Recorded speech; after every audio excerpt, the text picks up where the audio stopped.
we go again. Here we go! Nope. Hey, bro, watch your jet. Watch your jet, bro. Watch your jet! Two-star Goku uniform! Nani?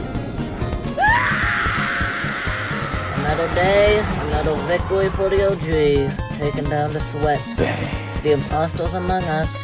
Fatality. Falcon punch! Leave me alone! Tetsuo! Akira!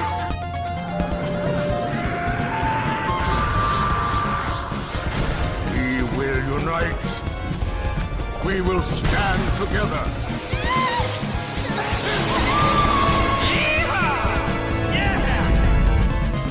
That was quite the show. Well done.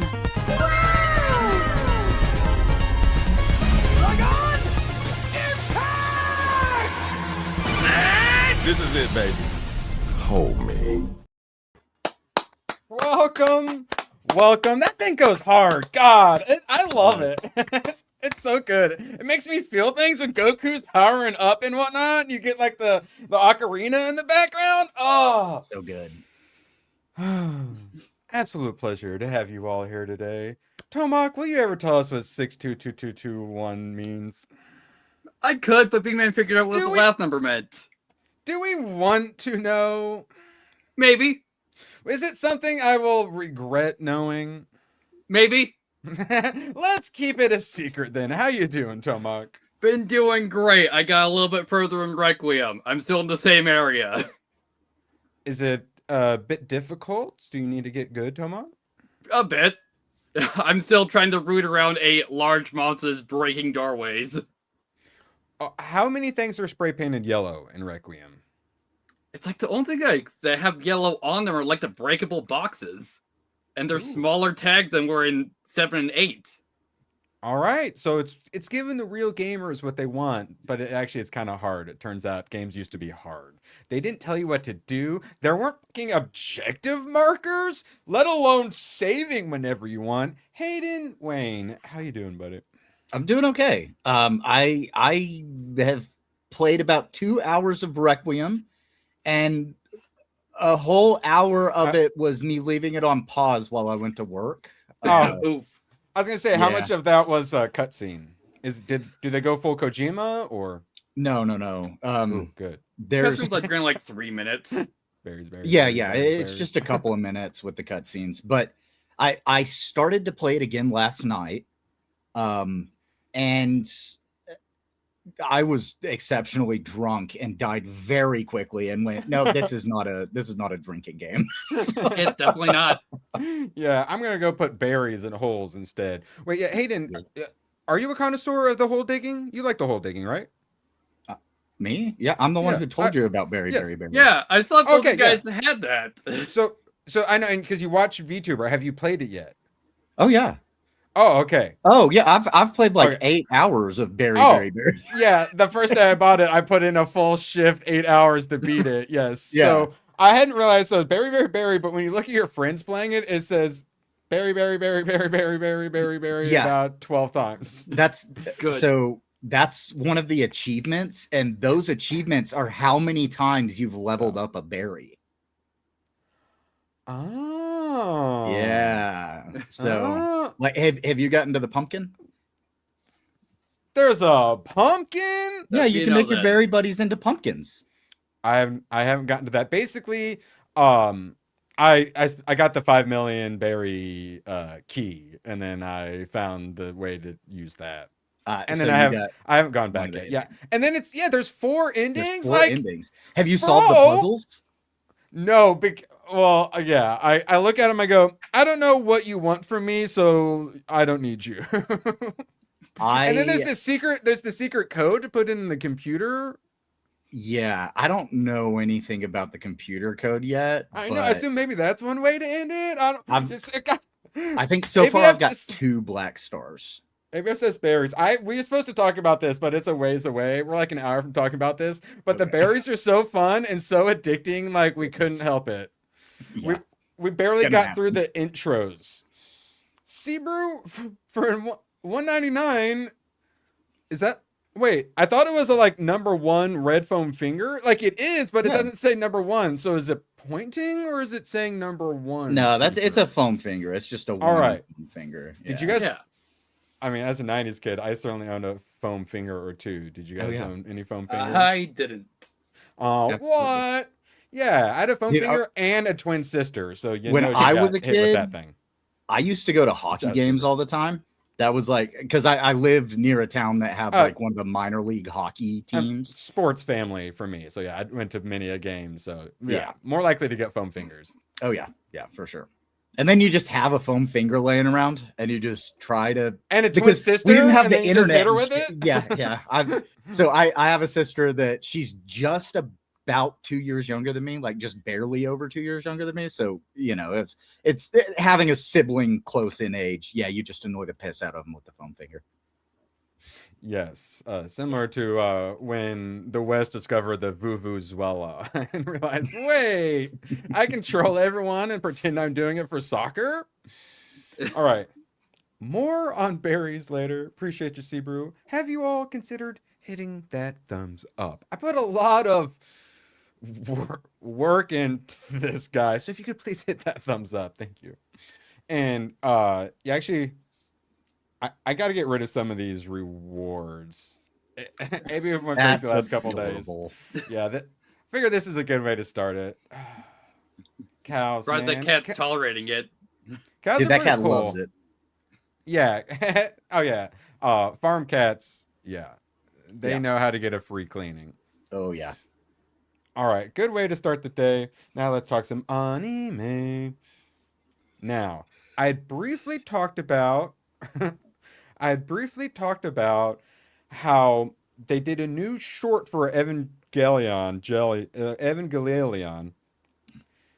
and they showed it only at like some expo or something like that. And so anyone who was trying to get footage of it and put it online, they were hardcore trying to take it down. So they were copyright striking everyone on YouTube. Mhm. But then people were putting it on X. So they sent some copyright takedowns without fully understanding how the copyright takedown system worked on X.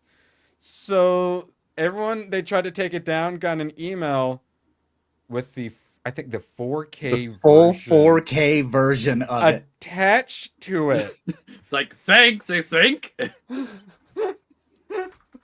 And so they fucked up so bad. And just, oh, hey, you pirated our stuff. Take it down. But also, here's the finest version you could possibly get. Please don't upload it again, guys. So, whoopsie daisy. We fucked up. Our bad. We're just going to put it on YouTube at this point. Good. So, The fans win again. yes. One of those times where corporate incompetence actually did work in our favor. So, I'll take it. Yeah, it's a 13-minute short about Asuka. I don't super care, but it is Evangelion, so I am interested.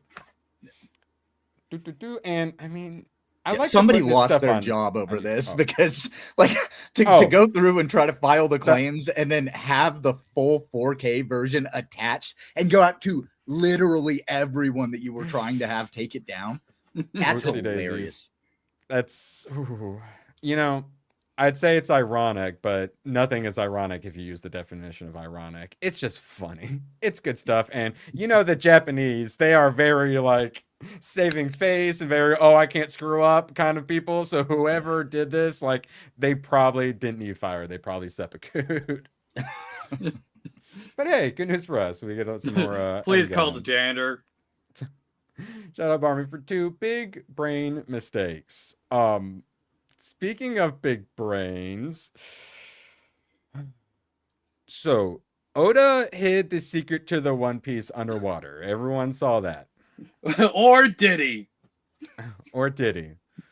Well, we already have one pirate setting off to find it. Obviously, some internet sleuths already tried to geolocate it. Yeah. And now iShow Speed has announced that he will embark on a journey to find Oda's secret of the One Piece, hidden 650 meters below sea level. Tomac, so The main character who this man is dressed as, Luffy, he ate a devil fruit, and when he goes into the water, he sinks to the bottom and drowns unless he's saved. Right, Tomak?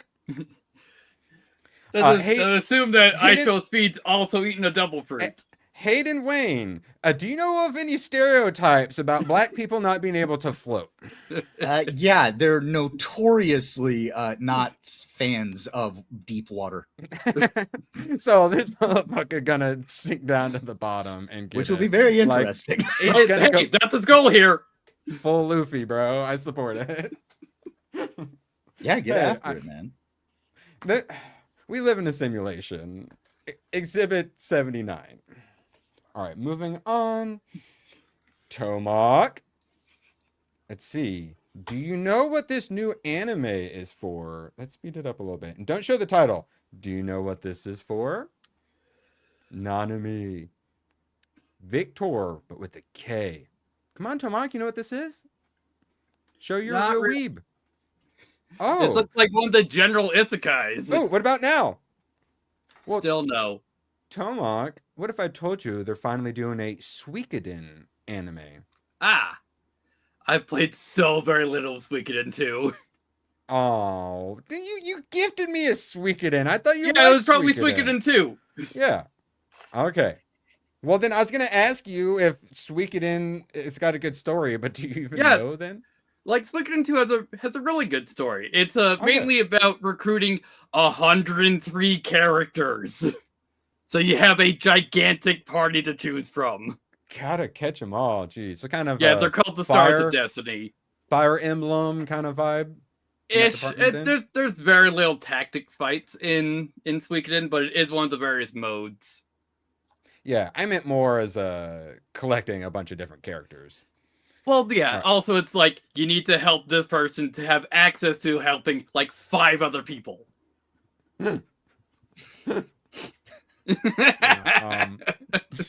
Yes. Perfect. First I saw it, I'm like, oh, I had like so many mixed emotions, and then I landed on black people gonna sing like Luffy. Can't wait to do this racism. All right, now that I've done the racism, Your Name and Suzume, some of the most beautiful animes ever made. The studio behind those, it looks like shit. Sorry, the upload's terrible. But yeah, got a new anime short coming out. So I mean, I love a new movie, but hey, anything new from this studio, I'm happy to get. And let's see, it is called. Oh wait, Hayden, you're our expert. What's this called? Shiranui. August 21st. Hey, works for me. I hope they fuck it Isn't all that- up and then have to put it on YouTube. Yeah. Isn't that Okami's original name? You tell us, Tomak. You're our lead weeb. Now we've got this new studio, Gohands. Gohands, one word. Have either of you guys heard of Gohan Studio? No. Gohands? Yeah, me neither. The exiled Heavy Knight knows how to game this system. I originally grabbed this as like a fake ABF recommendation. But then I actually watched it, and the animation on this is fucking insane. And they do a bunch of really cool hand-drawn effects too. That reminds me of what not Night of the Seven King. Wait, Sentenced to Be a Hero, where hopefully we get a good example soon. Where it's a lot of like hand-drawn like sketch, but then the backgrounds here we go. Yeah, this kind of vibe. That classic like 1980s look, hand-drawn look. But then the animation itself is very 3D. They've got lots of depth. Like I wouldn't necessarily call it 3D, but the depth. Whenever I think 3D, I think of stuff like they did with Devil May Cry, where you have like the different angles going around a character and you see a 3-dimensional character. But this is just like the volume that you have here is insane. It reminds me of what's the Chinese one that I had everyone watch? Lord of Mysteries. Lord of Mysteries. God, I forget that name every time. It really gives me that vibe. Yeah, it's got the old school look, but the 3D-ness vibe and how well they work that in and the quality of that animation, it's giving me very, very similar vibes. But it's got such a silly name. But yeah, it's got all the different archetypes looking good. I like all the character designs. Yeah. The fights look amazing. The world looks interesting. The chicks look boobalicious. So yeah, the Exiled Heavy Knight knows how to game this system. We got a bunch of good ones coming out this summer.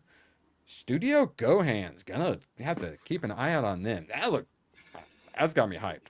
And it's one of those, so many of these, they start off as, oh, this is gonna be the joke, one we're gonna have for ABF. But then I end up interested in it. The one we have for this week probably will not. But more on that in a moment. This one's for Hayden. This one's probably old. You've probably already seen this, but Yes. yeah, the only fandom to include physical activity. Yeah, intense physical activity. This is only the most recent cosplay race they've done because it's been going on for what, 4 years?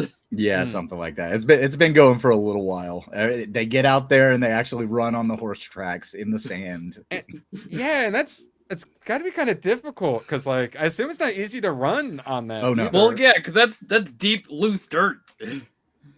Yeah. So credit to the ladies. That's a derby track, and yeah, they're very loose dirt. Yo Night, and yeah, I don't remember when sprinting for Pokemon Go. I mostly remember them gaming the system to hatch their eggs earlier without having to do physical activity. Oh, when Pokemon Go came out, I lived in an apartment that was right next to a park with a Pokestop, and I didn't even have to leave the house to go over to the Pokestop, so I could just constantly hit it throughout the day. And then I would just, like, the speed limit was really low there, so I would just open Pokemon Go whenever I was driving to work, and it counted it as walking to hatch the eggs. Yeah, Good. but they're supposed to make it to where that wouldn't happen, but yeah. They didn't. if you're going slow enough, it doesn't trip you're in a car. Yep. Yeah. My sister got an account ban for doing like the VPN, like geolocating and stuff like that she got so into it. She's not even a gamer, but there's a gamer waiting to be addicted to a video game inside all of us. Oh yeah. Back to some anime, and then we were getting through anime pretty quick, and then we got a bunch of gaming today. Jujutsu Kaisen. I constantly want to put an I in here somewhere, but no, it's all used. Jujutsu Kaisen. It's because that J almost makes you want it to be an I, even though you know there's a second J in there. Yeah. Well, that and my whiteness, I call it Jujutsu, like Brazilian Jiu-Jitsu, even though it's Jujutsu. So I blame my whiteness. So this is one where season 1 I liked it fine, but it didn't quite win me over, and I had put it up against like Demon Slayer, and God, that show is just so good. But then I finally watched the movie, which was like a prequel-ish movie, and the animation got kicked up to a whole nother level. And I'm like, ooh, I like this. Checked out season 2, which was already all out, and I'm like, what, the animation's insane in this too. And so I even saw in theaters where it was like the kind of like a recap of the ending plus the first 2 episodes of this new season 3. So I've been waiting a little bit for that to get caught up on some dubs. Finally checked it out. Holy shit, the fight animations are unbelievable. Like, Hayden, you saw like Chainsaw Man in the theaters. When I saw that, some of those fight scenes, I was like out loud, like, when that was going on. I did that several. Some are like solo leveling. Some of those fight scenes where I just I can't help myself. Words come out of me because the fight scene is so fucking cool. Man, the fight scenes are so fucking cool. Now, with Jujutsu Kaisen, just like always, I mean, first season I mostly understood. But then from the movie in season 2, and then side monitoring it, I don't really understand what the fuck's going on in the details. I understand the overall what's going on, but there's so many characters in this new season. They introduced so many more characters that, just like always, I'm like, who is that? They're a good guy, right?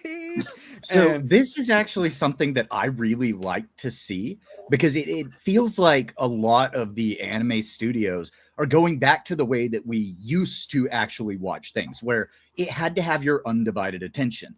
we've all gotten so used to side monitoring something because they tell you everything that's going on. They let you know every little detail. But a lot of anime are now going back to, if you're not paying attention, you're going to miss what's happening. And that's my preferred way to watch something. I like for, show me, don't tell me kind of thing. But also it's a valid like complaint. But it's not just the side monitoring. It's them introducing so many new characters. And then not quite telling the story well enough for it to stick. I side monitored Demon Slayer, and it also has a lot of various characters where when I saw like Infinity Castle in theater, like I knew everything that was going on. Whereas like Jujutsu Kaisen, even during the recap, I'm like, but is it a show don't tell was. argument, or is it a they're not telling the story like good enough argument? Yesterday, do you think you would have understood it better if you weren't side monitoring it? I saw someone else in chat. We didn't even talk about Jujutsu Kaisen. I think maybe I mentioned it or something that I was going to watch it. And they were like, they complained about it as well. So it's not just me. That is for sure. But it doesn't, but that's how it was. I side monitored season 1 and I understood season 1. And then, well, that's what I said. They're going back to not being able to side monitor. The animation quality has greatly increased, but the understanding what the fuck is going on has considerably decreased. It's continued to decrease. Sal said there's a bunch of visual cues in JJK.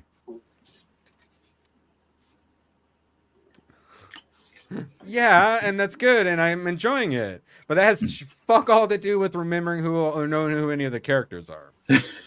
And a lot of that is because they introduced characters. They also did like a random time skip as well, I'm pretty sure. So, yeah, no, it's... Hayden, have you watched it? No, I'm just asking on the basis. So you don't know what's even going on then? No, not with JJK. I'm telling you, I'm talking about as a whole storytelling. It is a clusterfuck, but I love it, and I can't wait to watch more. I think I got like 5 or 6 episodes in. Like I understand, like, but they got all of the different clans going on now, while then adding a bunch of they're bringing in a bunch of like reincarnated old sorcerers, and then they're doing the culling game where it's like a Hunger Games situation. So there's just a bunch of new random people in this culling game as well. Right. And new shifting alliances, and people I thought were like together are fighting each other, and I don't necessarily fully understand why. And then the panda guy shows up, and I'm like, ooh, panda. And then principal dies, and I'm like, oh yeah, I think I remember the principal. But then we get a cool backstory with panda, and that stuff's cool, and I like it, and I get it.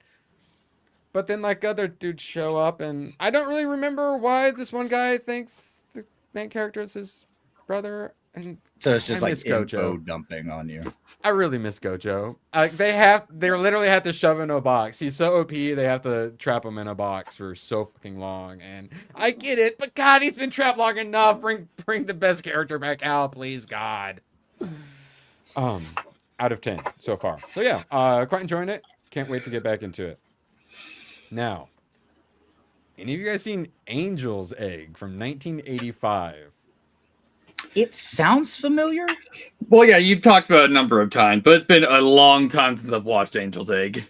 It's not even considered a movie on IMDb. It's considered a video. It's not rated and 1 hour and 11 minutes long. It's Mamoru Oshii, who is the Ghost in the Shell guy. So, this is 1985 as fuck. If someone had told me this was a French animation, I'd probably be telling you all right now it's a French animation. Because any of you guys seen any of those weird old like French animations? It's got a very similar art style to it. It is metaphor and allegories galore. You don't really understand much of what's happening. I'm not sure the Mamoru Oshii either understands what was happening. It's so just metaphors and visuals, and it's really interesting. This was definitely one you have to main monitor. I also put the headphones on, which I was very happy with because it's super atmospheric. It's slow as fuck though, and super metaphorical. And then you get like some nice character moments, but then this happens, and then he kind of just like destroys the egg, and then like you get horrible screaming, and then like Noah's Ark's a planet or something. Yeah, they got like Noah's Ark up in here, and this like neither of them remember what happened to him, and there's like ghosts trying to catch shadowfish. Is this post the flood? And then there's like a weird tree of life with like a big bird growing in an egg. But then when he finds like, she shows him the bones of his god, and it looks like it's an angel. Like it's not a bird. It looks like human, like a giant angel. And you're like, and then it ends, and you're and then you look it up. What the hell just happened? And no one fucking knows. You tell me, brother. You did mention a part about shadows catching or ghosts catching shadowfish, and I like fishing, and that you know. Yeah, let's see if and then like everything floods. A weird like spaceship with a bunch of statues comes as well. She goes around in like the ruins and like scavenges, and she eats jelly at one point. Yeah, here are the fish. Yeah, some like the fish shadows, and then hopefully we get some the fish shadows, and then ghosts go and try to like harpoon them, but then they cause lots of problems, which is probably some like metaphor for like colonialism post World War II or some shit. I don't know. Likely. Yeah, you know how the Japanese are. And then like I finally, once she meets up with the mystery dude, I finally started liking it because stuff started actually like happening. But then he doesn't know what's going on, and then once he sees the angel skeleton, he stops like believing in this tree. He doesn't remember stuff, but he kind of remembers this tree. But then he kind of gets disillusioned. Oh, that's spoiler. Yeah, the ending zooms out for like 3 fucking minutes. I'm like, what is happening? Oh, then, so it's 2001. Yeah, and then eventually it's like, oh, it's a giant arc, and then you're like, I understand less now. But it made me more questions. It kind of made me feel things once I realized what was going on, but then I realized I still don't know what the fuck's going on. And then I felt better when I found out no one knows what's going on. So perfect. Yeah, I liked it. She like fills up jars like halfway with water. She drinks it. It gives her a weird like heavenly gasm, and then she brings the water back and she lines it up. So she's like, she looks really young, but then he's like, you do this every day. So she's actually older. Like in the end, eventually she turns into a woman. So it's like, was she always a woman? But he was seeing her metaphorically as a child. You tell me. But it was enjoyable in a way, and it was like the last movie I wanted to watch, and I'm glad I gave it my full attention and experienced it, but it's not one I can really recommend anyone go out and watch. This is sounding like as many questions you have when you finish Appleseed. But that was still pretty coherent though. Yeah, and, like, I know, because it's a cop and, story. Yeah, but this was God, there's some movie, I forget what it was. I wanted to look it up the other day that I watched where there's like there's like the tree of life, and it's super like metaphorical, and it's just a giant clusterfuck. You don't understand what's going on. God, I don't remember what it's called, but it reminded me of that a lot. All right. Where the viewer has to put in a lot of the heavy work to figure out what's going on. It's up to your interpretation. Yeah. There's giant tanks all traveling, but then are they like ghosts like the fisherman tanks? Or like, I don't fucking know. And then like the mystery dude gets off the back of one and sees her and then follows her all weird but doesn't remember anything, but like kind of remembers the egg. Also, did I mention the weird spaceship with weird statues on it? You tell me. But some of it looked really cool. It definitely gave me the 1985 vibe, so it was worth a watch. It's just hard to recommend, you know. Mm-hmm. And it, like, yeah, it's fun, but yeah. Actually, it's not fun. All become a villainess who goes down in history. It seems turning into a highborn baddie makes the prince all the more love-struck. Sorry, I forgot the rest of the name. Perfect. So, she gets reincarnated as the villainess, but then she's like wants to play the role but likes it, but it seems turning into a highborn baddie makes the prince all the more love struck. She like I think it's the classic I'm gonna become the villain and the hero's gonna fall in love with me. Like women really like that shit. Oh yeah. It's crazy how women want to be the bad guys in a world where everything is peaceful and sound. But women are always happy with being the hot bad guy. But they also want to milk a minotaur. Like they are complex creatures. Yes. Just like minotaurs are. All right. A little bit more, and then we'll get to some gaming. Oh, it's manga-ing time. Concrete, what I thought was revolution, but is actually, yeah, I like the side doesn't help very much either. Concrete Revolution. But then I realized, wait, where's the N? It's Concrete Revolutio. Have you seen this, Tomak? No. Okay, so I picked this up, and then after buying it, based on the hit superhero anime, and I went, oh, fuck. I thought about like I thought I bought a source material, but instead I bought a manga based on an anime, but whatever. Oh, here, we got some full color. So I got a couple pages marked. Actually, here, let me make myself a little bit enhanced. All right, so Tomak, first impressions. Why does everyone have a deep colored hair? It seems odd. Deep colored hair? What do you mean? Yeah, they got someone with like dark pink and purple. You're complaining about animes that having too many colored hairs? Have you seen anime before, Tomak? Yes. Pink and purple are natural hair colors. All right, so we get yes. Well, it's always weird when like I read a manga and then I see the anime. And I'm like, that character had pink hair. What? All right, so this has robots in it. Robots that wear cool scarves that blow behind them when explosions happen.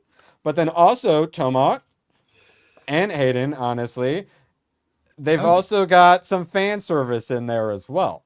Okay. And then I believe the rest of this chapter is her basically her, I think, in a Christmas costume. All right, that's a choice. Then a guy in a mask with gun. I don't really. Okay, so if it's just this long, I'm like, I'm gonna pretty much buy it. If there's not 30 in volumes, I'm gonna buy it. In a strange alternate version of Tokyo, superhumans walk the streets. Aliens, mutants, paranormals, and other impossible creatures. Okay. Right? I like the way good enough. But then when I look through, I barely see any of that. It's mostly cute anime girls.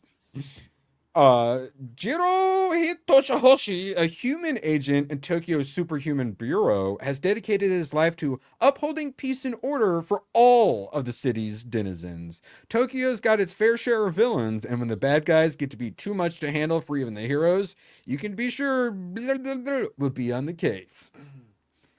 I mean, that sounds pretty good, right? Yeah. Perfect. Yeah, it sounds interesting for sure. And it's only like that long, so I can finish it in 2 days instead of never what I'm doing with this currently, or volume 20 of Chainsaw Man. All right, so this is like we're finally getting towards I think the end of the arc of the second arc.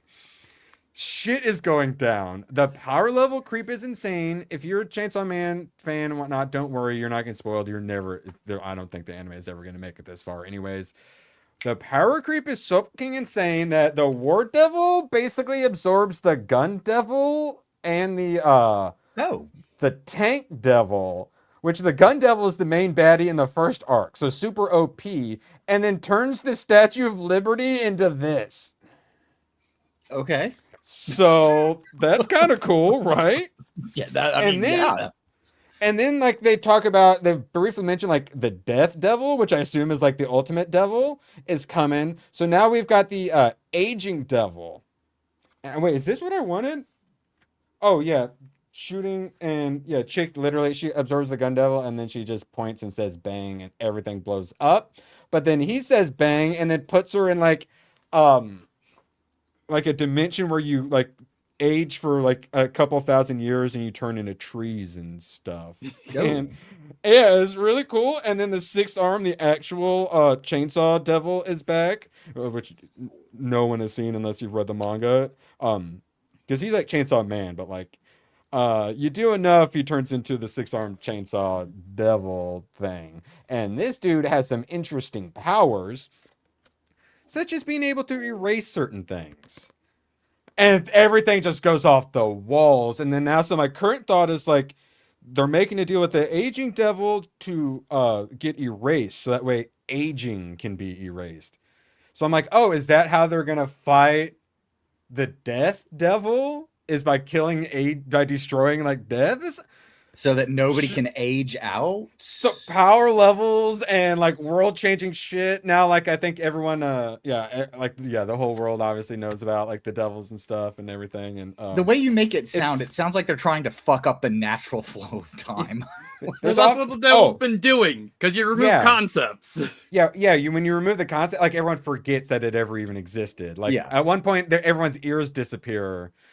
But then, like, certain other things still stay that involve hearing. So, like, they're literally trying to science how it works so they can try to use it to, like, evolve humanity. Otherwise, there's, like, the prophecy kind of similar to, like, One Punch Man where, like, a doomsday prophecy is coming, which I assume is the Death Devil. So like, things are off the walls. I love it. Power creep. Being somebody who doesn't really know a whole lot about Chainsaw Man, right? Like, I've seen the movie. I've seen the first couple of episodes.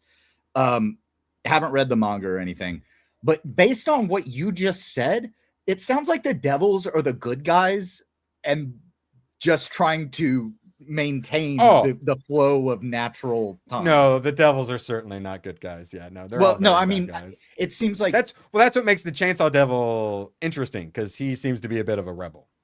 Okay, well, and very dangerous, because he's the only one that can erase things. Like, if they're trying to kill aging and they're trying to kill the Death Devil, who we presume is the bad guy. We only know a little bit. Believe me, like I'm probably 2 years from seeing the Death Devil still, even so sorry for anyone. It might feel like you're getting spoiled. It's like you guys are gonna have to wait so long just to finish the first arc, and we're getting close to finishing the second arc. So all right, you guys won't remember this by the time it comes, anyways. So Trigun, you guys Trigun enjoyers? I've seen like 2 episodes of Trigun. Tomahawk, man, you make no sense, like, at all. Yeah, that checks. If it's some super obscure 1987 anime, you have it on DVD. But when it's the classics, Hayden, are you? Because Ben has been complaining he can't find this. Oh, what is it? It's Gadgard. But no Trigun. Okay. Trigun Maximum. So I'd read the first Trigun mangas. It was really good, and then got these for Christmas. They're so nice. This has so much more than Trigun. It goes so much deeper. It's so fucking good. Similar to reading the Akira manga. It adds so much to the world. And I got a couple of little mild spoilers for you guys. You're not gonna read it anyways. So in this one, Knives is so much more badass. So you see Knives do the little angel wing gun at the very end, and you get very little of the angel wing, which is like the coolest part. This is him. He creates like giant scythe arm, and he's got all the cool angel wings in the back. This was after he so they're all in like siege ships going through space, and then they get crashed because Knives like fucks it all up, and they all crash on the planet. And then the big towns that still exist are the ones around the power plants, the crashed spaceships. And then as you find out, the power plants, like the big light bulbs, has the weird plant creatures in it, which Vash and Knives are, and humans use it for power. So Knives really doesn't like that. He goes way more Magneto. He's just kind of like evil in the anime. And this, he's far more of a Magneto, like save my people, like us weird alien plant people kind, which I really like. So that's him. He absorbs like all of the light bulb people into himself, and then he creates a giant scythe that goes into like the atmosphere at one point and cleaves things. And then in this one, Hayden, you just it's like when a dog looks at you when they're pooping, you know? Just stare me what right you gonna do to while stop you me? did it. There the whole time. Hayden Wayne dropping a tenner. So Tomahawk, you know how much I love my scythes. So giant scythe that So in this one, they're sending SOS to send like a rescue ship for them. So he destroys the satellite that does this, and then in this one, he gets so giant, he destroys every single satellite. So now they have no communication between each other whatsoever. So essentially everything was already like post-apocalyptic fucked, and then he shoots a gigantic laser beam into the sky. And then it literally is like, that's when everything changed. And now he's literally just trying to full-blown genocide all of the humans. And he is unbelievably OP. And then we'll get into Wolfwood, but we got to play some Hayden clips first. It's, the story, that the knives and fast stuff is so much better. And then Wolfwood, it goes so much more. It's like, he's a priest carrying a cross gun. Why? They actually explain it. He's in a secret order and of assassins. But first, Hayden Wayne dropping 10 gifties. Appreciate you. Got Dark Greg. Is that like Evil Greg? Vicious. Divine Dawn. Johnny. Simon Slayer. Dugenheim. Linux. And Captain Killaguns. Don't forget Dynamite Bar, but with an O. Perfect. Appreciate Hayden. And we have a clip for that. Found it. I had a feeling it was a big one. I'm glad Chell went back to his happy hamburger committing cannibalism, right? Not the existential cannibalism. Yes. And then, of course, obviously, chat, you better stay in line or Hayden will have to take care of you. Actually, some of them might like that. Just behave, please, for us, chat. All right, and then a little more Trigun, and then we'll get into some gaming after we watch a Gundam twerk. But more on that. So I got through 2 volumes. There's 3 volumes in each. So yeah, like I said, his laser, I can just stay normal. Yeah, he whips out the angel wings and laser gun like way more often in this, and he's so emo. Hayden, you would love him in this. Yeah, like similar to the Gun Devil and Chainsaw Man cutting like a giant line like through the earth with his gun to destroy everything. So badass. Oh, I love this one. Actually, I'm going big for this one. And then I swear we'll get to video games. But like, it's IRS. This is for my business. Look at that. How fucking cool is that? The art is so good. Dope. Oh, I love it.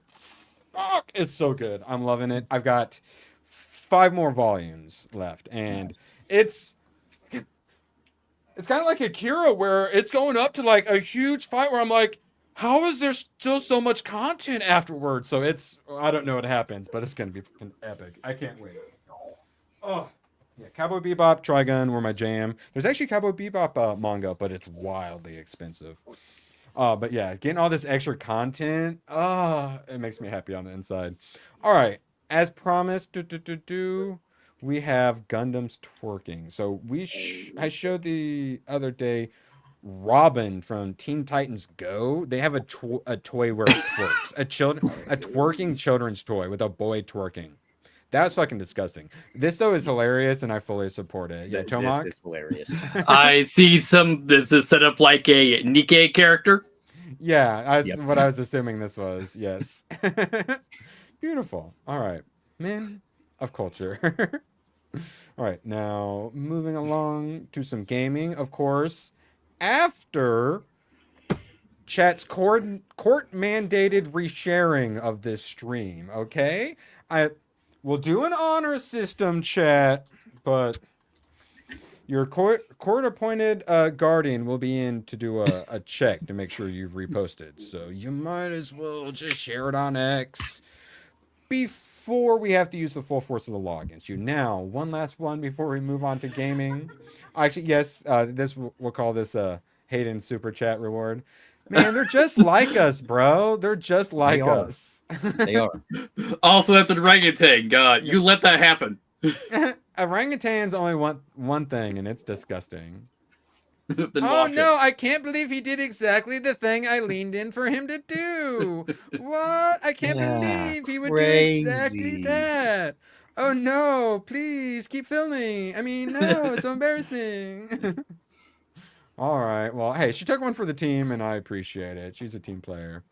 All right. Now, this is a bit of a mindfuck. So, this is like origami on another level. This is a build your own dungeon with a piece of paper, essentially. Yeah. And this goes on, the amount of combinations, it goes on for like a minute 10. And he actually does it like he's walking it too. So you got to actually like remember the routine to make it work too. So now you got to turn left. So you got to fold that one back, fold this one down. Yeah. That's crazy. He made his own dungeon crawler. Yes. It is world's only first person shoot of paper. Yeah. Men are capable of incredible things when left to our own devices. Now, thoughts. Hayden, you played Pokopia. I have played Pokopia. I spent yesterday playing it. And honestly, the whole point of the game is make that little area that you're in great again. It really is. Beautiful. So, this is not the first time the White House account has used some Pokemon imagery. Mm-hmm. This one, though, they full-blown just used it and added some text to it, so... if a company were to be concerned, this is certainly a time, and Nintendo certainly decided, we ain't having this. Tomak, what were you saying? Didn't they release, like, the Pokopia text format, like, 2 weeks ago, and people have been making memes of it ever since? Oh, did they? That makes sense why there are so many. Yeah, people have been doing that for a while. Yeah, we'll get to... Hayden, what's Pokopia? So Pokopia is basically if you took Stardew Valley, Minecraft, and some kind of little town builder game, and you just threw Pokemon onto it. You basically start off in a wasteland in the Kanto region, which has basically the Pokemon Center has collapsed. All the Pokemon are gone. All the humans are gone. And there's a Professor Tanglia that is a Pokemon that wears professor glasses. And he kind of takes you out, and it's a wasteland. Everything's dry. You meet your first Pokemon, which is a Squirtle, and he shows you how to water the grass and make it green. And you go through and you meet these other Pokemon, and they have a little request. You build little habitats that cause new Pokemon to show up to your little town. And you're just kind of rebuilding the area. It is 100% a girl cozy game. You're a human, right? You are a Ditto that has taken the form of his former human trainer. So the Ditto that turns into a human and prefers to walk around like a human. Like when my sex bot kills me and steals my identity, basically. Yeah, like takes your skin and like stretches it over the robotic parts.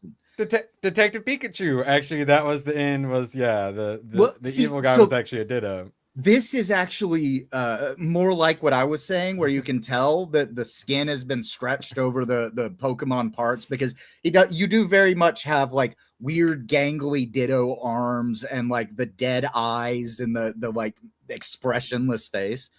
So you're very clearly a Ditto. And they do make a joke of it several times where you meet the Pokemon and you can understand them, right? And they're saying things like, wait, are you actually a human? And your dialogue options are, yeah, I'm a human, or no, I'm a Pokemon. And if you choose, yeah, I'm a human, they go, wait a minute, those eyes, that smile, you're a Ditto, aren't you?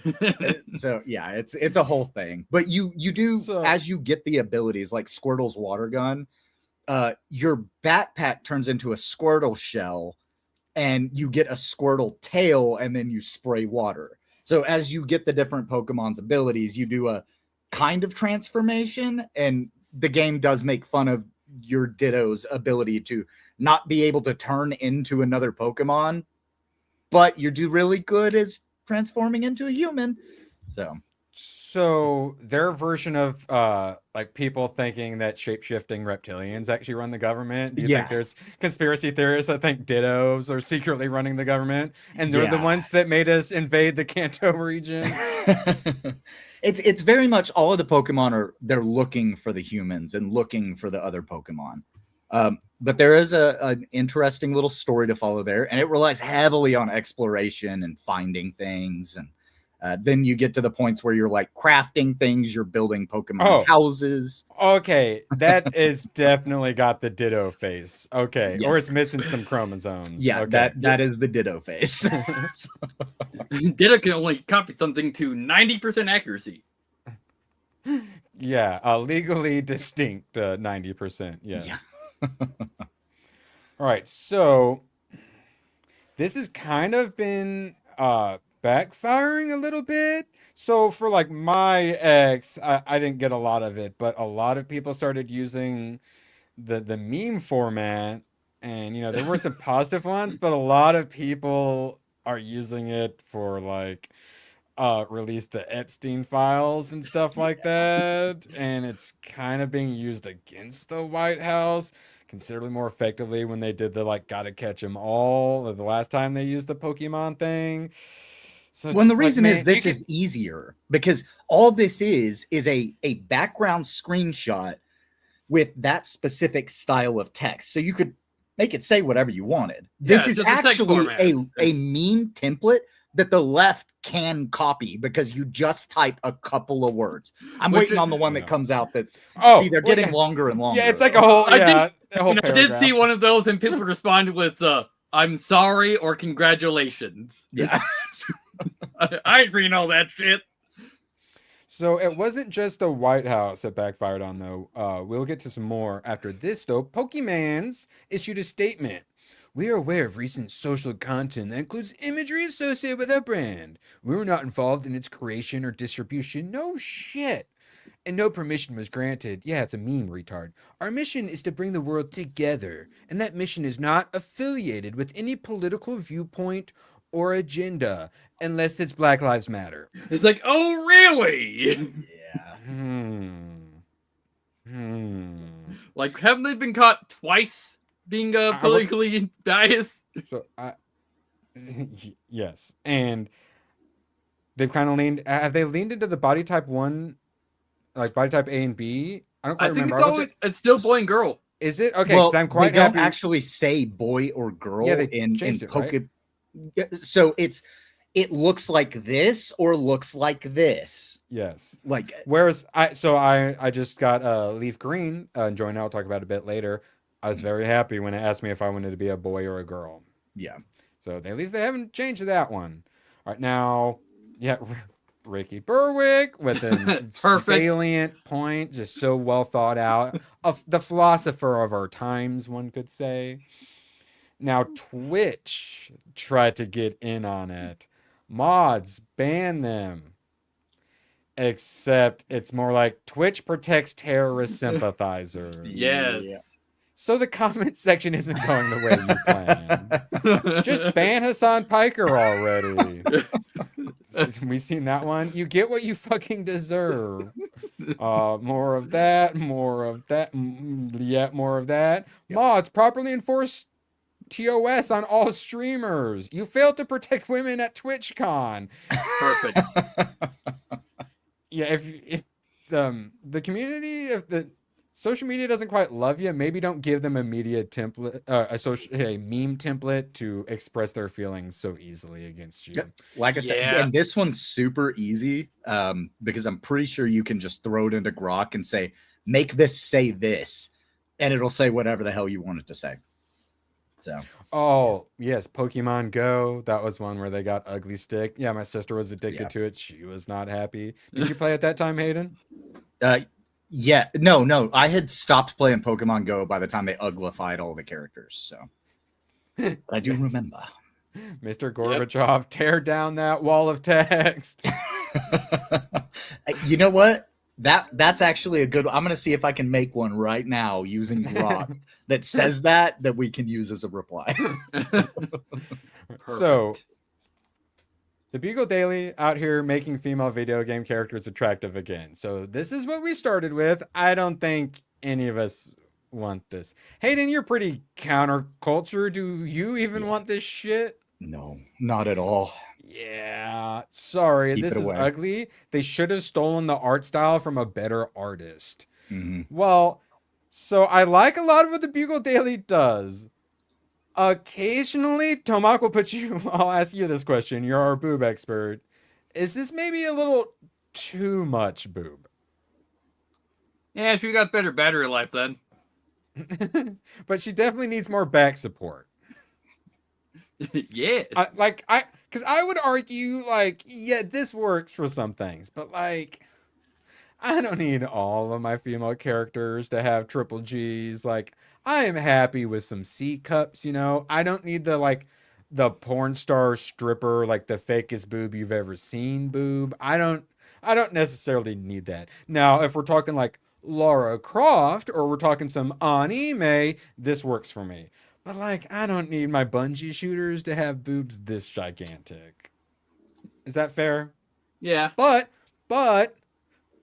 I do prefer this over this though. Right? Like this I say it's fine. This isn't my preferred, but I certainly prefer it over this shit. Wait, does she have... Oh my god, even her teeth are different colors. Holy shit. That seems weird for... Are they androids? I can't remember what they actually are in Marathon. I don't fucking know. Yeah. Wait, Slagathon or Slagathon? Okay. Yes, more back shots. Yeah, we don't use slag enough here in America. Now, as I imagine you guys know, Marathon's not doing so well. Nope. And it seems like Bungie might have known it wasn't going to do so hot. And there he is. All right, before we dance on Marathon's grave, we got an ABF 69. Nice. 69. Nice. Shout out to Tomac for gifting me Gaming Journo Simulator. That was pretty fun. I watched a decent bit of that. It led to a series of events to the developer being on Off the Hip Monday. And then did you guys hear ABF's avatar is going to be put in the game? It already is in the game. I was playing it last night and I found it and sent it to it. I'll pull up the screenshot here in a second. Excellent. Yeah, please do. I also linked ABF the YouTube channel of the other guy that has reviewed the game. Oh, yeah. So if you like review it or stream it, he'll put you in the game. So if you out there, even if it's a small channel, you want to be in a Gaming Journo Simulator game, go full ABF, and then having him off the hip, that's awesome, dude. Yes, Yeah, like and I will say, you watch when ABF was playing, because there's an actual like Survivor game inside Gaming Journo Simulator, and like it's terrible. Oh, okay. And so I was like, of course, ABF, you're terrible at it. You're a journo.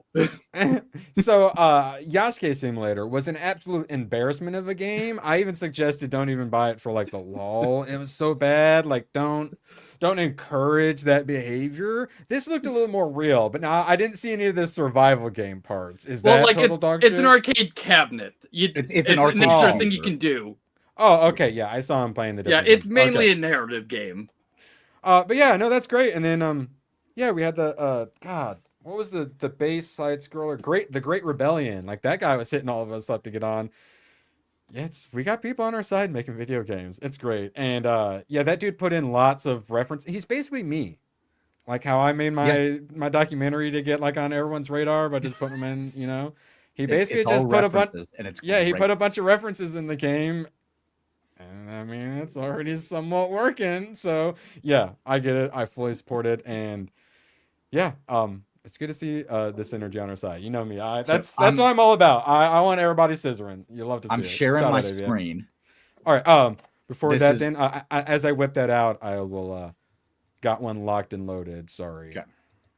ABF, I know you're kind of like cabin vacationing right now, but You promised to limit yourself to one sweet thing per day. How many have you had so far?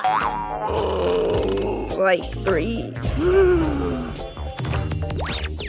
Plus 3 more. Perfect. plus 3 more. ABF, I know you're on vacation-ish right now, but we're always watching. We'll do one classic one, and then we'll whip out Hayden's. That's so funny. Man, it's actually not. Holy shit, it's not small. Wow. That's not an Easter egg. This is in the bar. So like after you do your day of gaming journalism, you go to the bar. This is literally right after you walk in the door to the bar. It's on the right side on the wall. Hilarious. Just staring there, judging It's you. you cannot miss it. Oh, Well, I was about to say. it's also not labeled to just a random picture. No, so yeah, I'm just saying he's gonna not to be picky, but it should say he don't miss on there. Like shift him a little to the left, and then just a little white bold text. He don't miss. And the fact that you walk in and you immediately see him and you can't miss him, I think leans into the he don't miss pretty well. Yeah, I think you're right. All right, shout out, AB. I appreciate you. And then so they are off doing their vacation in at the moment. But we will be back for Baking Bad tomorrow, so make sure you check that out. Doing, I believe, banana muffins. Looking forward to that. Also, I've got one more thing to share here. This literally took me 15 seconds. Beautiful. Yes. Mr. Gorbachev, tear down this wall of text. I'm sure you could I'll also post that on X later so that if anybody wants it, you can save it as a reaction. You could probably for all load that those. into like Photoshop and with the text format without too much Like I issue. said, I literally just took one of the other memes that's already out there, Yeah. uploaded the image to Grok and said, make the text say this. Grok's gotten decent. The cryptic, the Ironheart retarded roller skating girl from Reloaded. I wanted to try to make an AI version of her, and it didn't take me long. Grok used to be an absolute piece of shit. It's definitely Perfect. gotten better. All right, now shout out AB, I appreciate you guys. Don't forget to hit that thumbs up and share the stream if you haven't already. Now back to Marathon's demise. So they seem to know something was up. Looks like press did not get early access to review Marathon. Usually they have reviews ready to go on launch day. Yeah, that's not good. That's not good.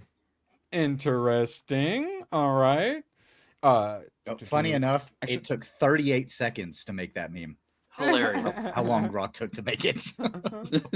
Tomatoes. Let's see. Hoppers. So I was noticing Hoppers. The Rotten Tomatoes. Let's see if they finally gave it an audience score. All right, they finally gave it an audience score. They're being weird and not giving it one, even though it had more than enough ratings to. I'm like, are they trying to hide this shit? But with the audience is giving it a high score, I don't know what's happening. But when it comes to not giving out review copies, the access media exists for review copies. And like a big part of marketing, especially for something like Bungie, is going to be getting all the shills to shill for you. So when your game is so bad, you don't even let the shills shill for you. That's a concern. Bungie is begging reviewers to delay their review until the second half of March. Do you guys know why? Can you guess why? What's their Update, excuse? most likely. Yes. So, Marathon launches, of course, at... come on! Sorry, StreamYard's not working for me. There's no embargo on any coverage, impressions, live stream, VODs, or assets. You can publish content as you play the game. However, in bold, we ask you to hold your full review and impressions until you play Cryo Archive, Marathon's pinnacle endgame zone and experience, which will be unlocked in the second half of March. To be clear, this isn't a mandate, but a request/suggestion. But they didn't even give review copies out to people, so who the fuck are they even talking to? So this would be similar to Bungie doing Destiny and saying, please don't review our new update until we release the raid 2 weeks later. Fuck you. No, we will update it. We'll update our review after we play it. But what? That's not a good look, guys, right? Yeah, definitely not. No. Now, let's check out some numbers. Here, actually, I got to be fair. I'll do a refresh. Hey, there's more people playing it now, but it's still not all-time peak. Well, hey, Friday night, it must have peaked. No, we're still talking 2 days ago was the peak. 10K under that for the Friday peak, which means Saturday tonight is their last chance to manage to break 100K. And I was guessing 200K was what it would be at on Steam. Oof. They haven't even beaten Highguard's record yet. Yeah. To be fair, Highguard was free to play, Yeah. but So at least they holy have enough shit. residual trust that many people bought it. So this is going into first weekend. Next weekend, let's get some predictions. Tomac, what do you think we're getting for a peak next, like Friday, Saturday? I would think it'd be like at maybe 50K, but they're still maintaining 60 right now.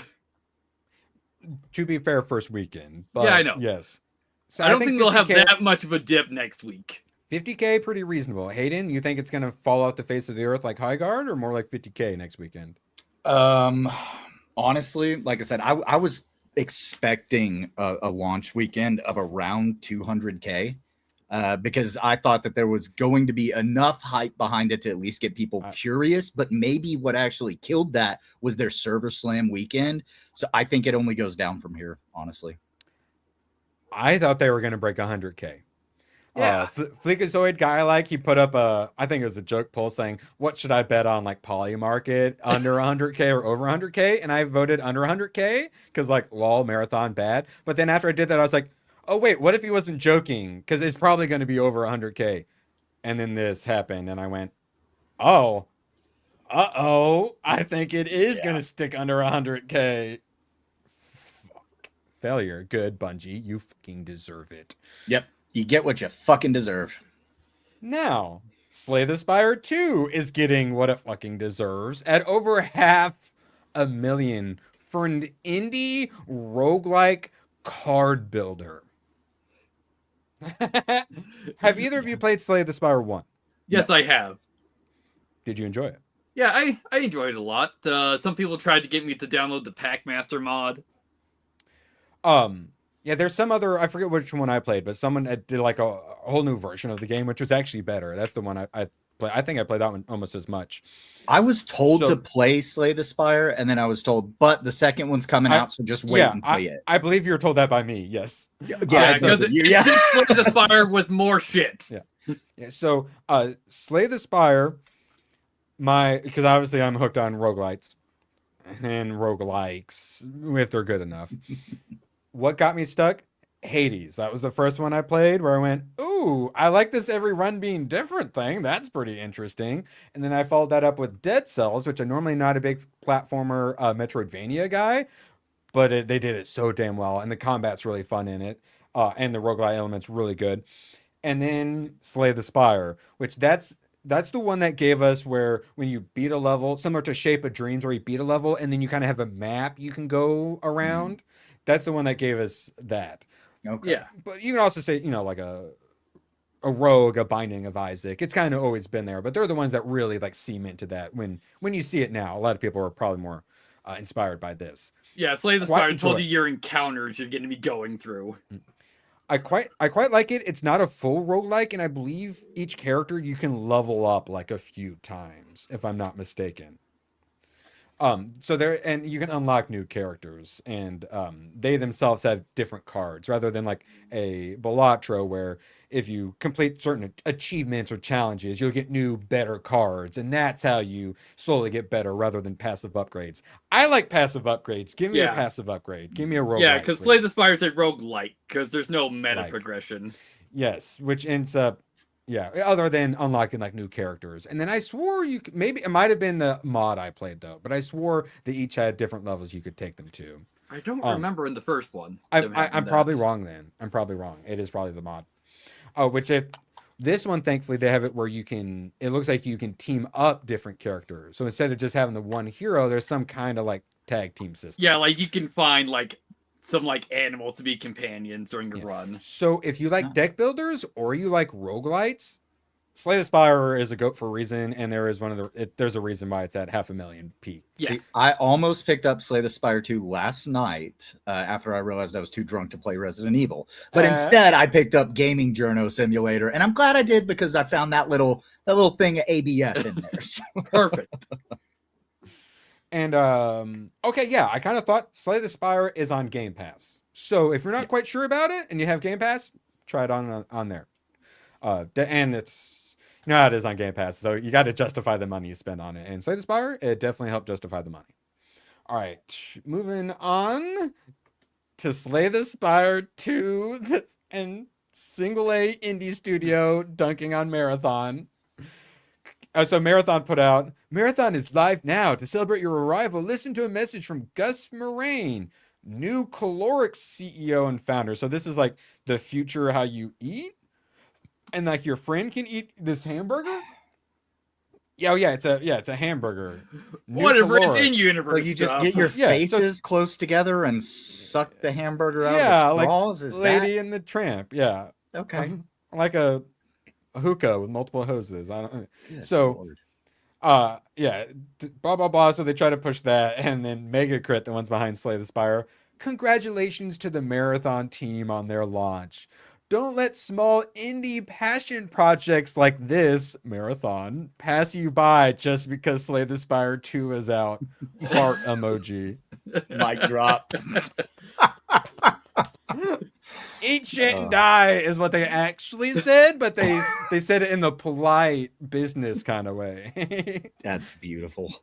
Yeah, we talked about how AAA is dying and Indie and AA taking over. I hadn't quite thought about how the AA studio, like Expedition 33 had a bunch of class with their success. Oh yeah. I don't want my Slay the Spires to have class. I want No. them to dance on the graves of AAA gaming. Absolutely.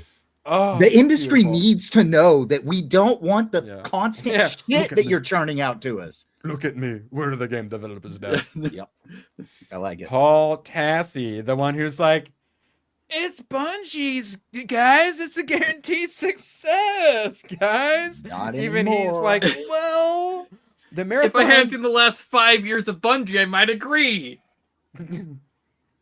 Paul Tassi shows on the doll where Bungie touched you. The Marathon Day 1 Steam player count is a bit concerning. I know, but in the context of this launch and what this game needs to be, I'm a little worried. So he literally has to couch it so people don't like say he's attacking them or whatever. The weekend isn't going to be some 2 times multiplier either. So even Paul Tassi has had to come to reality. His response right there, where he's trying to couch it so that he's not getting called out for attacking them, that goes to show you that the people that are doing all of the going after people who are talking shit on the AAA devs, they don't play fucking games. Because if those people that he's afraid about going after him were actually playing Marathon, their numbers might look a little bit better. Yeah, but dirty unwashed commies don't often have $40 to pay for a shooter game in a world of free shooter games. Good luck on that. Good luck. So Paul Tassi finally coming to Jesus. Shroud, on the other hand, bros. It's not like it's Bungie, so like it's not gonna have a Highguard failure. Like even if there's only like 5 players, like it's Bungie, bro. They're backed by Sony, just like Concord was. They've got billions of dollars, just like Concord did. And for anybody who doesn't know this, Yeah. Shroud was also saying Expedition 33 was going to fail, and he was also saying Highguard was probably going to be Game of the Year. To be fair, he did at least like Arc Raiders. He got Arc Raiders right at least. Yeah. But extraction shooter. No offense to you, extraction shooter enjoyers. I think of you as the same as Souls-like enjoyers. I mean, we won't exterminate you in the future, but we'll probably be at war with you guys. I just don't know if we can get along. You know, I'm from the digging a hole faction in the apocalypse and our sectarian violence. Or actually, yeah, if in the coming Civil War apocalypse we had sectarian violence based on our genre preferences for games, who would you team up with? Because honestly, I hate the Souls-like enjoyers, but those dudes are going to be metal and hardcore as fuck. They'll be able to parry a rocket.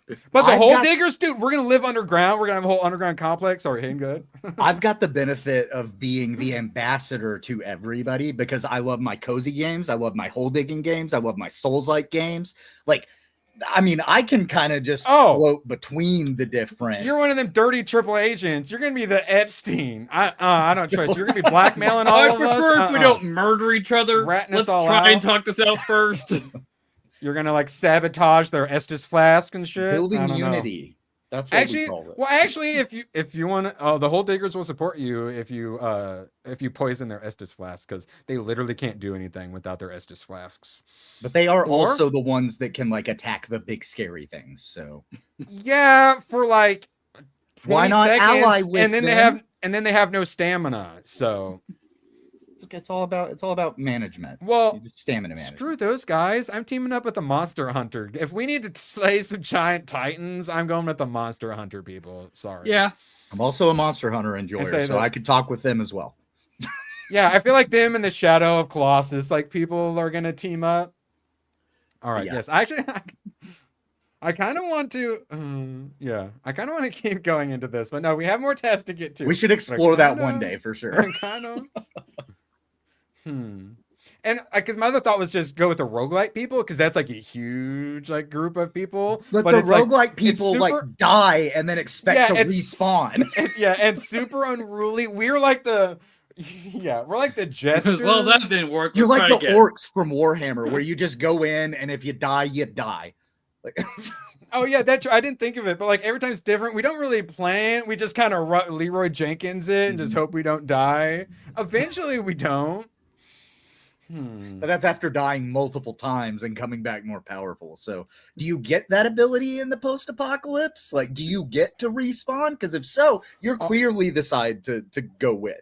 Maybe we kill a Titan and we get Edge of Tomorrow powers. Just saying. Okay, Just saying. there All right, might now be I something there.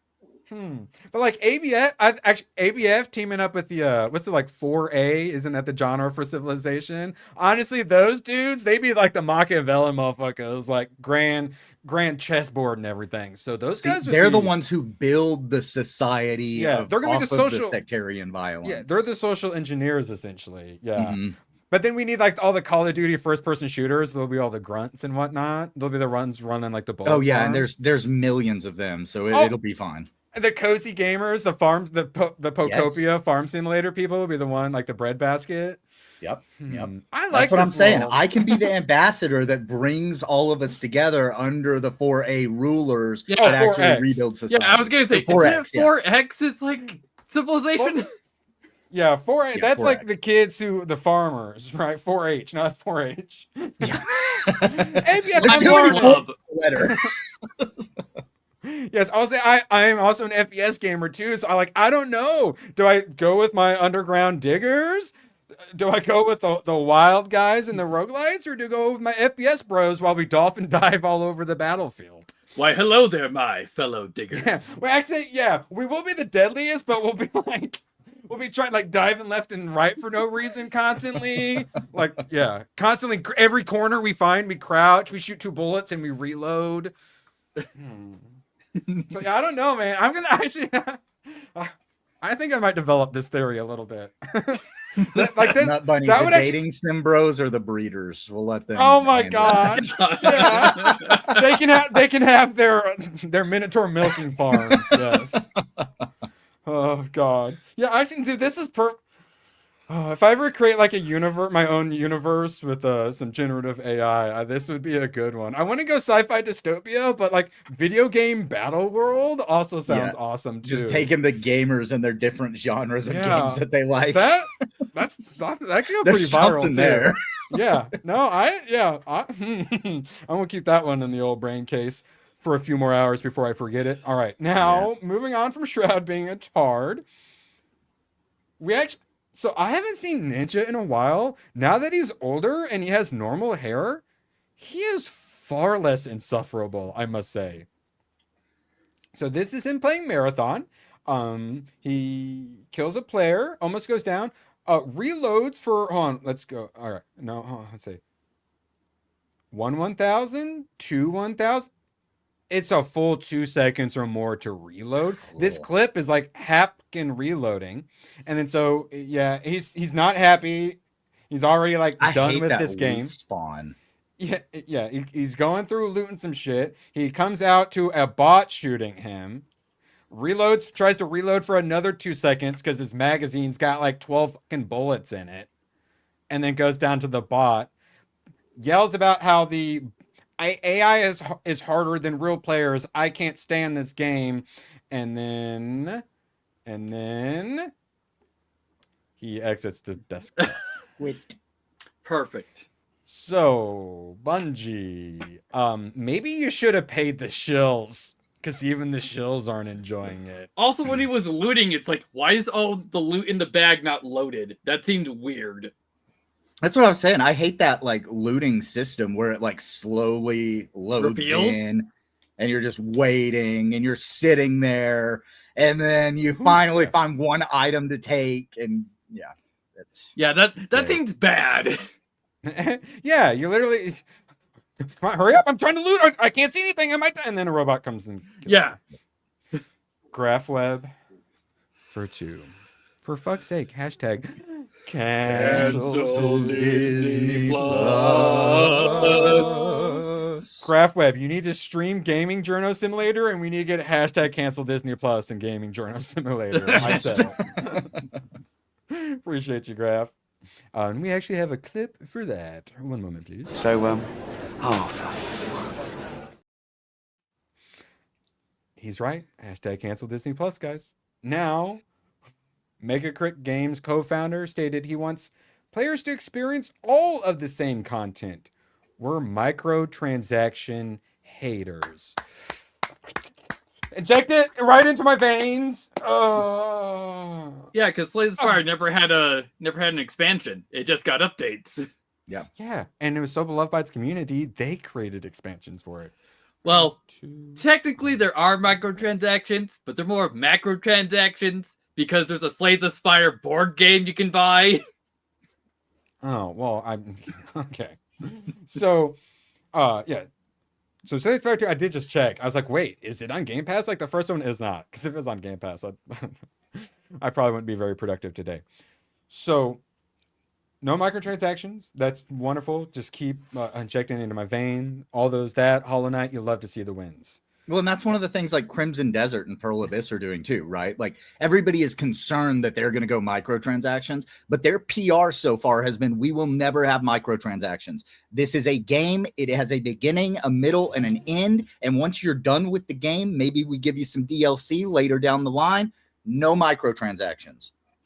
Microtransactions are killing the industry. Expedition 33 dropping their DLC after winning Game of the Year.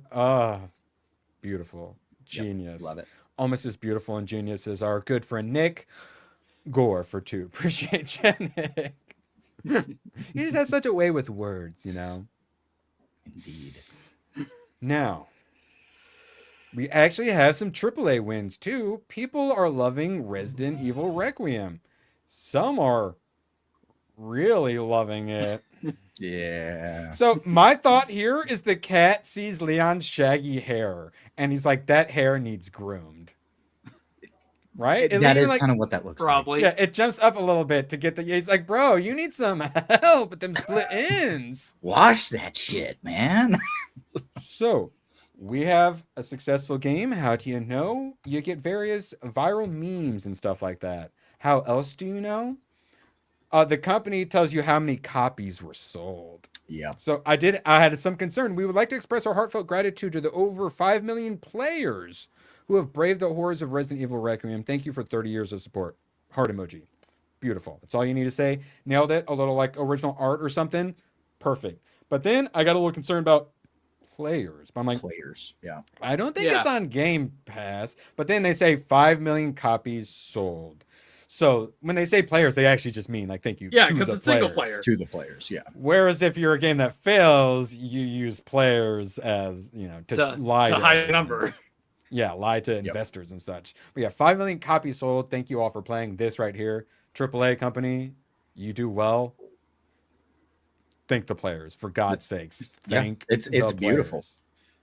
Yeah, Capcom's been upturn ever since Resi 7, because that was essentially them exiting their dark ages. So, Resident Evil villains. We've got a before picture and an after picture of him injecting himself with a dangerous experimental virus. The before and an experimental virus. That does strangely look like Victor, who is the main antagonist in Requiem. Oh, really? I didn't know that part. Yeah, that's pretty accurate. He has more hair, though. Yes, but yeah, I mean that's pretty good. And then how do we know if a game was successful? There's a Shrek mod. There's a Mod Shrek and a mod. CJ mod. Yes, I haven't seen Thomas the Tank Engine yet, but I assume he's there. There's one. I've seen it. If there's Shrek, there's a Thomas, yeah. But it really works pretty well. I don't know what this monster looks like in the game, but It's a giant, fat, like grotesque thing that whenever you stand in these doorways that he can't break, he says things like, "Stop laughing at me." Go 'Cause he's too fat away. to fit through the door. Yeah, Okay, like so that's the a- thing I'm rooting around right now. like a 'Cause I haven't got gluttony past monster. it. Oh, really? Oh, Yeah. Okay. He's very self-conscious about being too fat to fit through doors. It's rather funny. No, Chuck, go back to the nice happy hamburger. Yeah, no, honestly, that's less Requiem and more some like High on Life 2. It's got some serious vibes. Appreciate you, Shell. Now, Grums, old Grummy boys. Speaking of another successful game, Arc Raiders. I'll tell you a secret. We used to watch you raid in real time when OG WoW launched. We set up a big TV too. So this guy got a message from Embark. Items returned. So he had put in a complaint about some hackers and he wanted his items returned. Well, we found no cheating involved during your match, but we need to say this. You're terrible. And he used the right euro as well. I gathered an entire floor of developers to watch how poorly you play the game so we could all laugh. Then, having the audacity to report them for cheating, you got sniped with the Stitcher, and honestly, he was terrible too.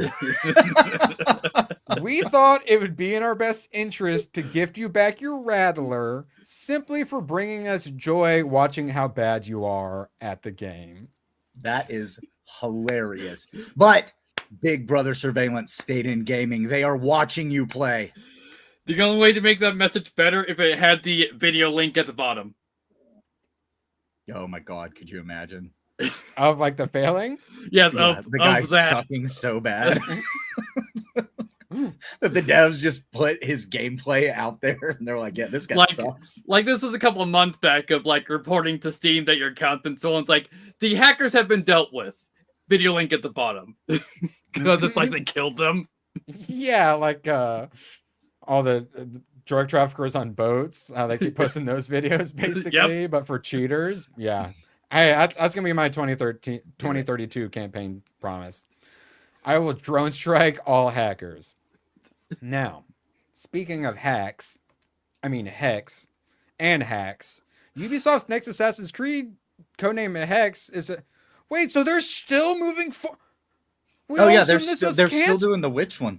What? They're probably too deep in to cancel. Yeah. Expect a unique, darker, narrative-driven Assassin's Creed experience set during a pivotal moment in... We all just kind of assumed this was doomed. After Shadows, which as Gunho points out, we just had a darker Assassin's Creed.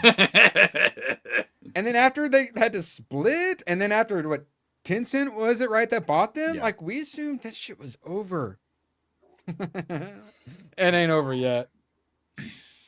Now, what if I told you they were making a documentary, not a mockumentary, that'd be cool. A documentary about the creation of Modern Warfare 3. Thoughts? It's like, all right. Why was it not Modern Warfare 2, as I assume what all of you are currently thinking? Yeah. Actually, but like, my thought was getting to go back and see all the nerdy white men and Asian men who used to make video games. Like, yeah. I imagine you could get some good vibes. Just yeah, seeing what it was probably like so. back in the day. I like me a documentary. Modern Warfare I'm 3 not- wasn't a bad game at all. Call of Duty Oh. fell off long No, after it's like- Modern Warfare 3. Mod- but like I loved Modern the Warfare 3 story was- from the first one. Modern Warfare 3 was the best. And multiplayer, at least. Who gives a shit about Yeah, it? yeah, and multiplayer. I care about story a little bit more. I know. I mean, it's Call of Duty. though. You're the Third odd one strike. out there. I know. I am the odd one out here. I was always the one arguing, like, why are we even doing campaigns? Give us more multiplayer maps instead, you retard. But Because it's an And extended I'm the one who tutorial. Why the fuck did you get rid of the campaign? Like, where is my 12-hour story? I don't want to play your multiplayer trash. I blame Hayden. That was the problem with the first Titanfall. Right now, Hayden, what if I told you, all right, so you like the Call of Duty campaigns. Mm-hmm. The co-founder claims Activision put, quote, very awkward pressure, unquote, on Infinity Ward to make a game about Iran invading Israel. The developers declined to do so. Good. Do you find that a little interesting? That awkward, very awkward pressure would be put on them to do something No, like because that? I feel like Activision probably got a lot of money to make a game like that, and or at least to suggest that a game get made like that. And you know what? That's gatekeeping, to look at them and go, yeah, we're not going to do that. Because all of these are they're all fictional nations. It never boils down to it's like A versus Top Gun, B. Like Top do Gun that. Maverick. We're like, oh, guys, we're gonna totally bomb a country that is exactly Iran, but we're just gonna say a different name or never say a name. I would say look into Ace Combat for fake countries. But if you look at some of the Call of Duty games, they could basically be interpreted that way if you really wanted to, because it's like, oh yeah, it's in the Middle East. Oh, one Middle Eastern country is invading another Middle Eastern country. The Americans get involved. Like it's Microsoft, it's Globo Homo, it's WEF, they're Activision, they're full blown, and Microsoft, they're full blown. Absolutely. So, and then spooks use rich people and corporations to do their bidding. Yeah. And entertainment has always been used for war propaganda. Yeah. So it's not particularly shocking to hear that. It's just at this moment in time to hear that, it's like, but it's like, what does Alex Jones say? He says that there's a contract where they have to tell you what they're going to do before they do it through the media. It's free will. Yeah. The law of free will. And so, if to keep us from getting that divine help, they just tell us, and then we don't get that divine help because they're not breaking our free will. Yeah, it's I want to look into that, guys. Now, speaking of gatekeeping, speaking of Globo Homo ruining culture and entertainment, how did all of the DEI shit get pushed? Well, it's people like McKinsey Institute and others in marketing who lied to all the corporations with these studies to tell them, oh, like half of your gamers are girls. You didn't know that? You should make your games for girls instead. And they completely destroyed gaming as well as comic books and movies and many other things. Yep. Female players over an overlooked opportunity for growth in games. A research firm's new report says. We should start a research firm and just start countering them. No, so it's like, we know they're wrong. Look, half your gamers are girls, and then shows them playing Mario Kart and the Switch. It's like Nintendo should have never released on mobile at that point.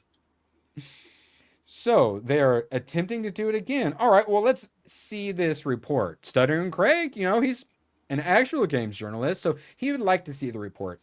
What's interesting is that I can't find the actual report anywhere online. I'd like to dig into it. Can anyone help me find the actual report itself and not just a write-up? Yeah, that's what they do. And then all the games journos, the Kotaku, they write an article about this, then they just cite this. Yeah. No one ever actually looks at the it's all about it's all about the paper analyzing the report. You can't ever actually see the report.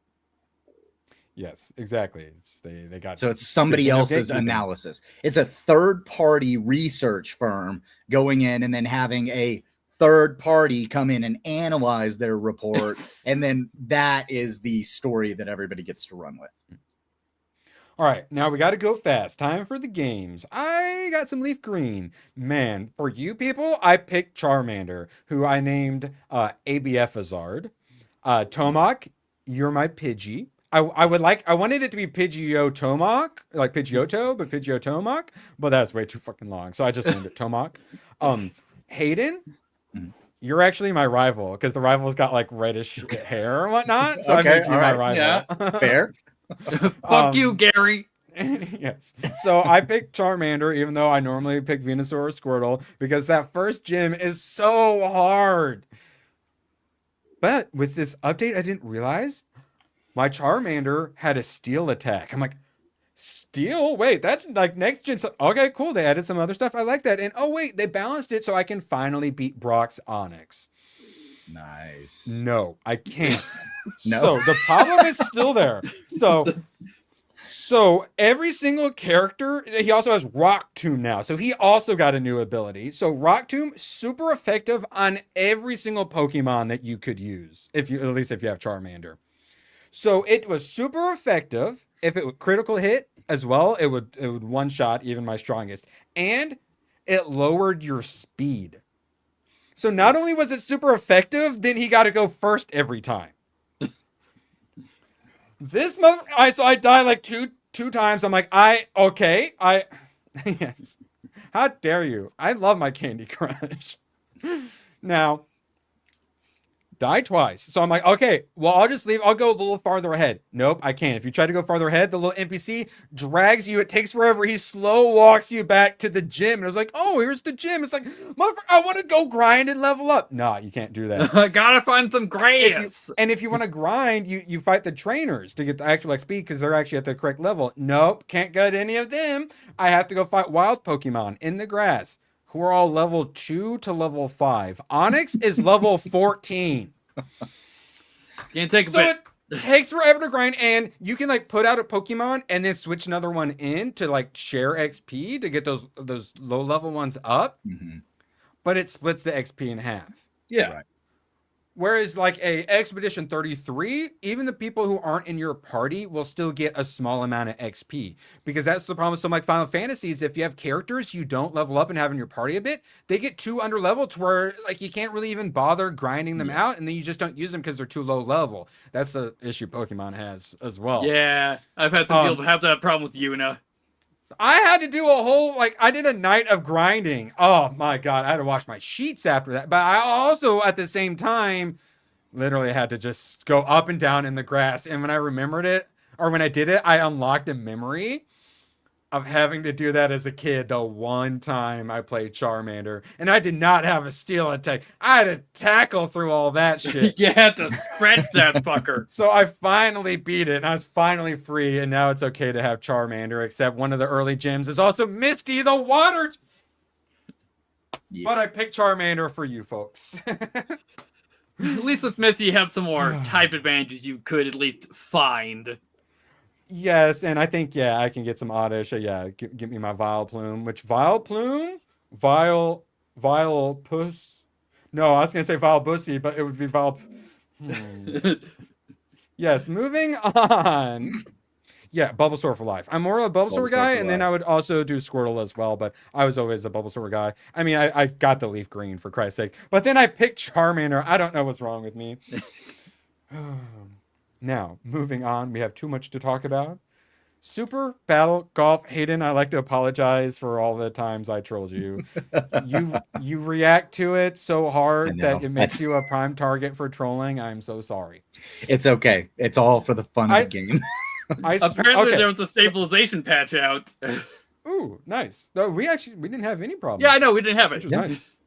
So I swear, I hit the ball, and then when I'm running to the ball, if there's anyone there, okay, I trolled them, yes. But if it was Hayden or ABF who was the one streaming, I may have gone a little bit out of my way. Of course you gotta pull out your rocket launcher for them. Oh, well, yeah. Say there's a group of a few people, and one of them was Hayden or ABF. Maybe I target them. But also Riskit, poor Riskit for a biscuit, he kept getting spawned next to me at the tee. So basically, I would just hit the tee first thing, and then just go punch whoever's next to me. And he's like, it felt like you were targeting me. I'm like, no, the game was making you target me. So it's for all those who want to play the golf, like Hayden's like, can we just play PGA Tour golf like 97, please, guys? Well, I suggested everybody's golf, but that's like $40. So it had, for all those who enjoy the golf game of it, it's there. For those of us who want to troll, the ABFs who want to play golf with their friends so you can just hit your ball into other people's balls and troll this, you can hit your ball into the people and knock them unconscious and such. While they're trying to line up their shot for their fucking eagle. And yeah. ABF says it's too funny just doming Hayden for no reason at all. No reason. No, the reason is to make him angry, so he yells at you. It's fun. And the thing is, I looked at the options. ABF didn't turn on the option they can hit other players' balls. So we could have further trolled people. Okay, no, that's too, no, that is maybe like too far. because this game is already, as like Hayden sadly pointed out, it can get a little disheartening at times. Can kind of really take the wind out of yourselves. And being able to go up to Hayden's ball and hit it backwards, like, no. Like, even I would feel bad about that. There was one shot that I was about to make, and I was about to eagle, and rocket comes out of nowhere, launches me off of the map, and I had missed the previous 2 checkpoints. Oh, So my ball sat up there on the green as everybody else got theirs in, and I didn't even make it back to the ball before we ran out of time. Yeah, because that was one of the desert maps. Yeah. Yep. So yeah, I really enjoyed it. And as the official ABF gaming scheduler, we will certainly be playing some more Super Battle Golf. Overwhelming positive, 95%. What is it? How much is it? 20? Like $8. $8. Yes, exactly. $8. So hell of a steal. I love that $7.99 pricing, that peak pricing. Yep. Perfect. If you got people to play it with. Now, I playing this online, which you can also do, that I could see being pretty rage-inducing. But when it's your friends, it's definitely less rage-inducing. So yeah, if you got some friends to play with, or I think we had more room, because you can play with more than 8 people as well. Yeah, you can get up to 16 people. There's a way to do that. If you're interested, we will probably be playing it again next month. So I'm just hoping they have a full 18 course at some point. Well, I mean, the 9 holes works for me, and I think you can add more. Yeah. Similar, like, you can add specific holes and stuff. And then we did random, and it gave us like all of our least favorite holes. All the desert courses. That was terrible. Oh my god. So, Super Battle Golf, easy recommend, and if you're interested and you haven't seen us play it, go check out ABF Gaming. Mm-hmm. Now, we were gonna dabble in some Diablo 2 Resurrected because ABF's a big Diablo enjoyer. No, $8 is basically $10, but $7.99 is $5. Okay, the 1 cent makes a difference. It's like your $69.69. That 69 cents does make a big difference. Actually, no, honestly, the $69.69. I was thinking about this the other day. Makes it feel more like 65 or 60 than it does 70.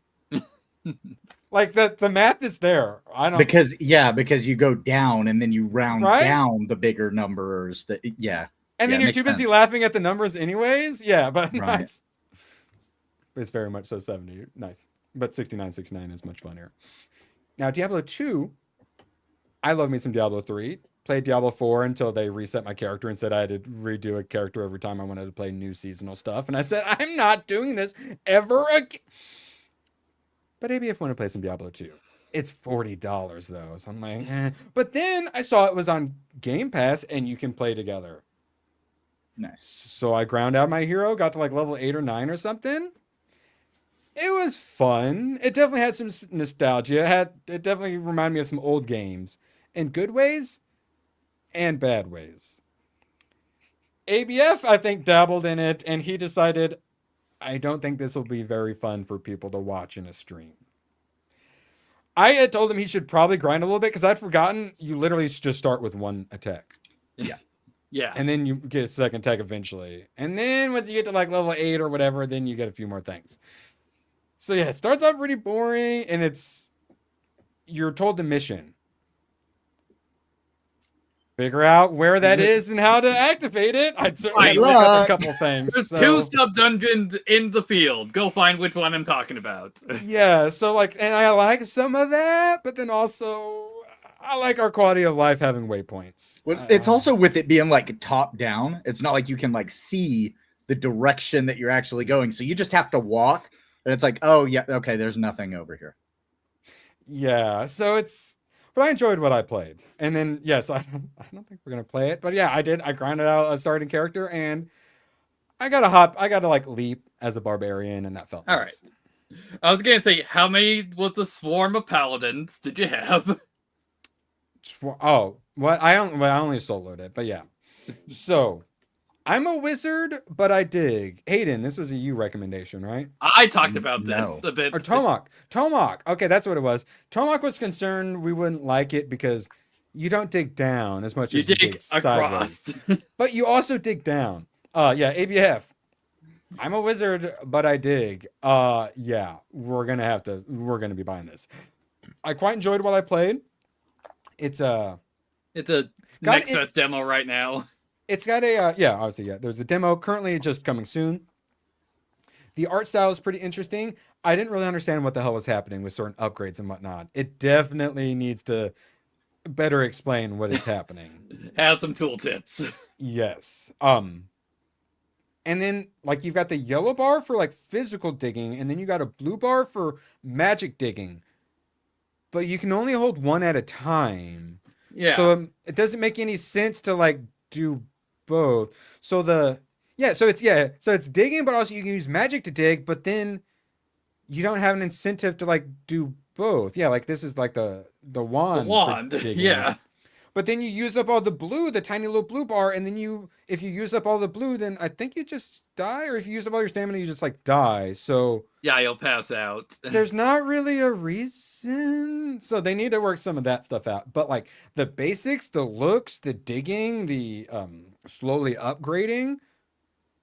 Yeah, ABF, we're gonna be addictively playing this the day it comes out. I'm a wizard, but I dig. Definitely worth checking out that demo if you like hole digging games. Galactic Vault. I love first-person roguelites, and this looks fantastic, fast-paced. It was a bit too basic for my taste. It's already out. It's oh wait, no, this is just the demo is out. It must be it. On the Galactic 10th, Vault you demo? said? March 10th? 10th. Okay, Hey, so that's in 3 the day days. that I'll be legally able to run for president of the United States. Oh yeah, are you doing anything for your birthday? Nope. Just getting ready for Orlando. That's it. Is it on a Tuesday? Yep, it's on Tuesday. Oh, will you be joining us for the Maybe. politics stream? I don't know. So my Meta PC is supposed to be shipping back Monday, which was gonna be the day that I went back to work, but I need to set up my PC before we go to Orlando. So everything is a mess right now. I have no idea what's happening. All right. Okay, excellent. More on that later. Now, yeah, just if you're on my stream, please help me remember. I need to remember it's your birthday. We'll do something special or something. Okay. I'll embarrass or like degrade myself for you or something. I don't know. Or I'll people do. Actually, no. I'll do my best to not grift off your birthday. I don't care. Do whatever you want. Perfect. Let's see. The one thing, I'm not shaving my head though. So wait, you over the hill yet? You in your 40s yet? no, I'm about to be 35. That's why they can You're run for younger president. than me? Yep. What? Yep. I think the only one in the group that's older than you is Badger, Erwin. Yeah, Badger's a little. ABF's a little older too. God, I'm such a fucking old. I found out one day we were the GCA was all talking about how old we are, and I'm like the second youngest in the GCA. Hilarious. Wait, it goes you and then Isaac? Hoodie. Like I mean for the stream. Oh yeah, For the stream crew. I always forget Hoodie's younger than me. Almost everybody else is older than me. God, old. So Galactic Vault, it wasn't enough for me. I don't know how much it's gonna be. I got too many other good. It reminded me too much of games we already have that we need to play more. Like play more of what was it? Dead Zone you guys were playing? Yeah, Dead Zone Rogue is exactly how this game felt. But Dead Zone Rogue is quite a bit better.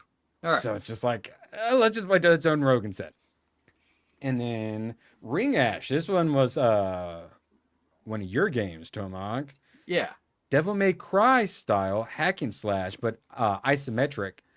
I was loving it. You played the demo yet? I have not. I was loving it.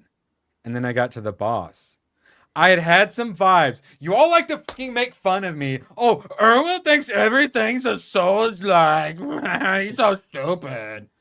I kept getting vibes. I'm loving it, but I'm like, Souls-like vibe? But now I'm like, but I'm hacking and slashing, so it's not a Souls-like. I'm loving it. And it's roguelite as well. So you go, you die, and then you're not like quite human. It's basically apocalypse. You're the only one who can go out like into the world and fight all the demons and whatnot. I like the story and the vibe and the art style and the hack and slash. I was loving it. And then I got to the boss, Tomonk, and I died. And then I died. And then I decided to play like a little bitch. And then I died. And then I tried to play like a super bitch, where I'm dodging and then getting 2 attacks in before I dodge again, playing full Souls like. And then I died.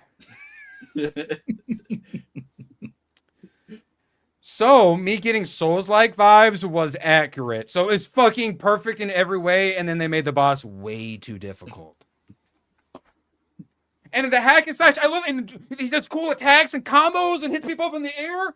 But then you get to the boss and I just have to dodge and go, attack, and oh no, dodge, attack, dodge, oh no. And then I'll be like, oh my God, I'm so bored. I'm going to hit a third attack. Oh, a third of my health's gone. That is one way to look at a Souls-like game, I guess. There's a reason I'm sticking to the Great Scythe in Code Vein, because it has a built-in parry.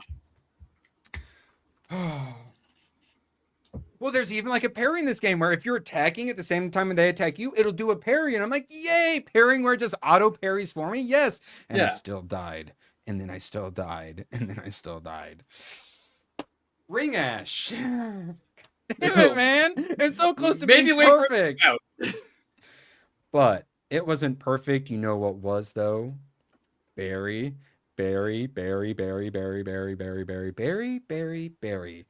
you enjoy digging a hole, if you enjoy power washing things instead of doing chores in real lives, this is a game for you. Holy shit. Me, Aiden, and I assume at this point ABF, I assume he loaded it up on he was streaming it. He streamed it. Yeah, he streamed it for 3 hours, then I think played some more, and then I wouldn't be surprised if he hasn't beat it. It's on the Steam Deck. I got out of bed at 2:30 in the morning to finish this game until I think it was like 4:15 or something when I finished it. But it's okay. It's I just want to say real fuck. quick, Yes, this please. is a great game to, if you only have like 15 minutes to sit down and play a game, this is a great game for that, because you can get through like 2-3 days in 15 minutes and then leave and come back later. Speaking of pulling up Get Good socks. Oh. No, we're not talking about shit game. We're talking about good genres now. Okay, he's probably talking about Dark Souls. So, okay, yes, exactly. So this is like literally the whole calls to me. Like I'm ready to go fourth wall and just break through. And well, it is existential horror. But yeah, you get that extra little bit of horror to it, which I enjoy. This fucker is slippery. And once you have a ton of berries going in, some of the berries will push you. Some of these little floaty stars that go around will push you in. I fell into the hole 20 times probably in my 8 hours. How many times did you fall? Well, those days are bust. And I was like, oh, I can run around the edge and jump it. Oh, I can make the jump. I don't think I ever made one of those jumps. I fell in the hole twice. And, whenever the lights go off and it turns to night, you're able to walk through all of the rest of the environment so that you can go and collect your coins. The things you are not able to walk through are those star orbs. So if it ever looks like that and it switches to night and those star orbs freeze where they're at, good fucking luck trying to navigate through that. Yeah, it starts. The hole comes towards you at night. The hole grows. It grows. Yes, which is why I'm like, oh, I can make it. I can't, because it's literally by the time I jump, it's grown. So it starts like this, and you just have a little plant that grows a blueberry, and then you can get upgrades. Like, what do they call them? Like incremental games or whatever. Yeah, it's an incremental game. Yeah. So you just get a little hole, and you got that plant, and you just put the blueberry in. Simple. And then you get little berry buddies who will grow more berries. So it's not just the plant. They start off as blueberries, and then you can start upgrading them. Yeah, if you buy a little magic wand, which took me a second to figure out. Like, I bought the wand. I'm like, how are you? Why are things not upgrade? Yeah, it took me a second to figure out. I had to actually throw it at the dudes. So yeah, you can upgrade them. This pipe. Once you get that, so many berries go in the hole. Stars pop out, and then you can use the stars to upgrade the berry guys. Mm-hmm. And that's basically mostly it. And then eventually you get a sledgehammer and you can break down the walls. And then you can upgrade it and break down more walls and then break down more walls and then break down more walls until eventually, can you escape? I don't know. Maybe, maybe not. There's 4 endings. I got the escape ending. Is that what you did, Hayden? Yeah, I got the together ending. How does one do that? That's a great question. I do not know. I don't know. But I got the ending where I walked through the door and then the star lady decided to give me a lesson teaching me about togetherness and how it's bad to be greedy. Oh, so you still went through the door and then from Oh, there. you probably had too much money on you, I Oh. assume. Okay. Yeah. So, it it may have been too much money, but what I love about it is you grind, and then you rewind and you lose all your upgrades, but you keep your little berry buddies and like any of the stars you have on you, and then the berry grow rate increases. yes. So by the time you get to, I think the 2 million reset is the biggest one, and then it just keeps being 2 million from there. I just got that first one. There are so many berries because like it and all the sounds and not only can you suck it up and shoot them in, there's also like a blast button. So if they're just piled up, you can do like an air blast, and that's like a whole nother like tism, like stem, like vibe you get from doing that compared to just shooting it in. And so one of the things that I love to do is start of the day, you do a berry blitz to where everything's just growing way too many berries.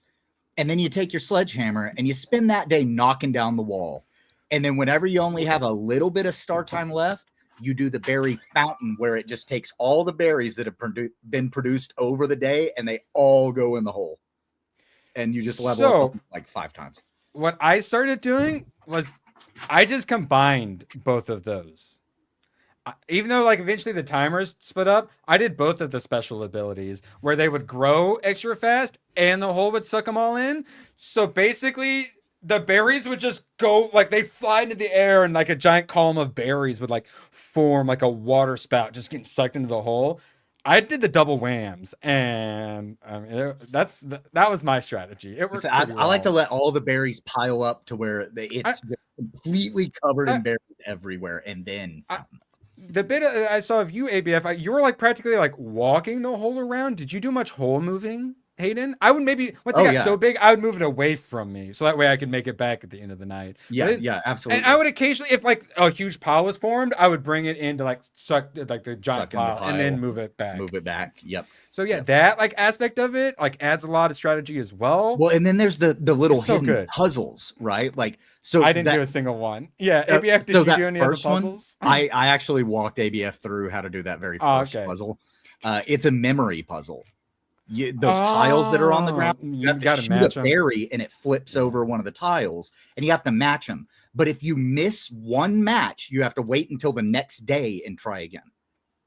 So basically this at the end, because like you rewind, you start at the beginning, it gets so full and you actually have to open up the walls because this vibe.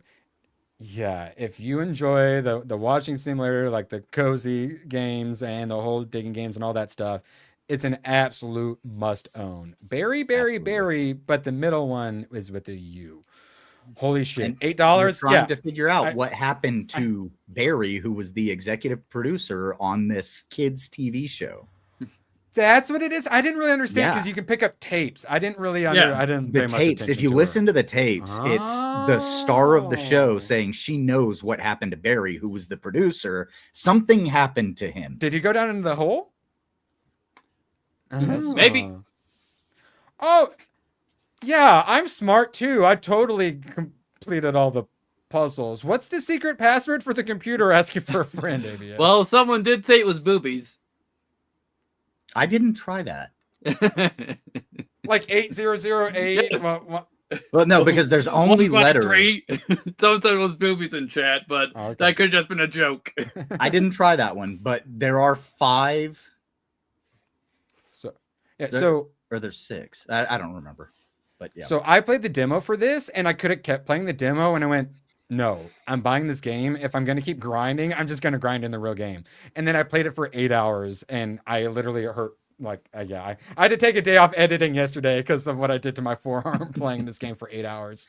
Put in full shift, and then I told ABF, don't even bother with the demo. Just buy it. I know you're gonna love it. And then he also lost sleep at night. So yeah, if you enjoy these sorts of games we're always tisming out about, easy recommend. I want to recommend it to Nyat because he also enjoys these games, but he's like a week away from finishing his book. So he's like right at the finish line for finally finishing his book. So I don't want to distract him from he finally is finishing his project. Anywhere. Once he gets his book out, then I'll suggest Berry to him when he has a little more free time. Because this is one of those games that, if you're like me, Hayden, and ABF, you kind of can't stop thinking about it. So I was playing Pokopia with my girlfriend yesterday before she went to work. And when she went to work, instead of playing Resident Evil like I should have done immediately, I went to Berry. So, I was supposed to be sleeping, and I went to Berry. Deep Dish Dungeon. Ooh, a little exploration game, and you can cook things with your friends in a dungeon. Yeah, it wasn't very good. It kind of just reminded me of Abiotic Factor. Skip. Maybe some of you guys will enjoy it. Deep Dish Dungeon. I didn't really care for it, sadly. Don't Drive Dead. This one had me interested. I was ready to suggest this to ABF. So it's got like Vampire Survivor vibes, but also like GTA 1 and 2 vibes. But it's also got absolute shit, just asset flip vibes as well. So you've got a vehicle that you're in. You can have a bunch of people shooting weapons out of it, like auto shooter, like Vampire Survivors. I couldn't figure out how to get a gun. No. So I just had zombies swarming me the whole time. You got like nitro, which is cool. And look, like upgrading all this stuff. This looked awesome. I couldn't figure out what the hell, like how to get weapons. And I wasn't the only one. You can't leave reviews for this shit. So I went to the discussion, like the forum. So like in theory, this sounds cool. Yeah, put up some things. You got people auto shooting around and then, drive away, hit that nitro boost. You got several different like power-ups down there at the bottom. This actually could be cool. I had no fucking idea what to do. I didn't know how to get guns to defend myself or anything or upgrades. So like I was able to get like some roguelite upgrades, but it was like upgrades your weapons. I don't have a fucking weapon. Give me my goddamn weapon. But they don't explain how to do any of it. It's a piece of shit, and people don't seem to like it. God dang it. This game could have been awesome, but instead it's an absolute miss. Dice a million. Balatro, but with dice. Like, they don't even but try the to dice hide roller. it. Yeah, like, they literally even put it in card packs. I liked it. Very positive. Already out, 90%. Very positive. I really enjoyed it. My whole thing, though, was I got too many games to play. $10 though currently, normally $12.99. It's on the wish list. If someone gifts it to me, I'll play the shit out of it, but I got too much to play. But it's on the wish list. I'll probably play it someday. For dice rollers, I played Minherium. All right. Where you have like a Minhera girl that has like kidnapped you, and you're playing a dice game, and you're gambling your blood every time that you. How does one spell that? Okay, it's MENHERARIUM. Oh, here we go. All right. I don't feel bad for not being able to spell this one. Yeah. Japanese and Whoa, English. Are we allowed to show this? Yep, Did they? Yep, oh, it's perfectly safe. It's perfectly safe. There was a blur, but it was for like a transition. I thought the blur was for a different reason. No. But yeah, so another dice game. Also just came out. No, she rolls dice. I've gone way too long. We don't need more dice games. Okay, sorry, yeah. Hayden. No, Hayden. No, go ahead. Okay, I was gonna say, so she rolls dice, and there's like a scoring system for the dice, and then you roll dice, and you can get different power ups and like upgrade your roll or different combinations, give you new things, and then you get different roguelite like upgrades and talismans and stuff, and it's fun if you like the dice rolling games. Is that what Minaharium means? Feet for free? I have no idea. No, because a Minhera is like a crazy. It's Japanese for like a crazy girl that like kidnaps you and might kill you. She might become extremely violent, but she's in love with you. That's a Minhera. Like that Doki Doki Literature Club vibe. Yeah, similar to that. So this is the one that Tomac suggests. Astria six-sided oracles, this has actually got Slay the Spire vibes. Well, yeah, because you actively edit your dice bases in this game. Oh, interesting. Yeah, I liked all the dice that they were doing with that. Yeah, I really enjoyed the vampire crawlers. I'm liking this return to old genres situation. Speaking of Tomac, Nightmare Reaper. What the hell is? This is a first-person shooter roguelite. Yeah. Retro-inspired FPS with looter shooter and roguelite elements. And a couple years back, they did have a beta update for multiplayer. 94%. Ooh. Wow. Okay, it's boomer shooter, but also it's got the girl that is in your 8-bit horror games you really want me to play, but I'm sorry, they're not my vibe. I'm sorry. But this is my vibe. I'm down with some boomer shooter. I think I tried one. Maybe I talked about it last week. I don't remember. But yeah, I'm down with some Doom. Yeah, and this doesn't seem too far off from Vampire Hunters, which I really enjoyed. Yeah, it has a bunch of crazy stuff because you can get modifiers for your weapons. Like modifier, this gun shoots lemon, so its projectiles are literally lemons.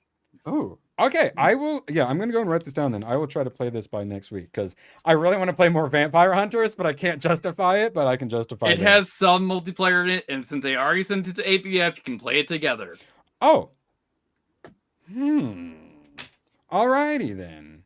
You might have to try that out because you also really like Vampire Hunters as well. All right, moving along. This was Tomac's been up to Deep Snow Delivery. Tomac, tell the people about Deep Snow Delivery. It's essentially Death Stranding, but you're in a tank.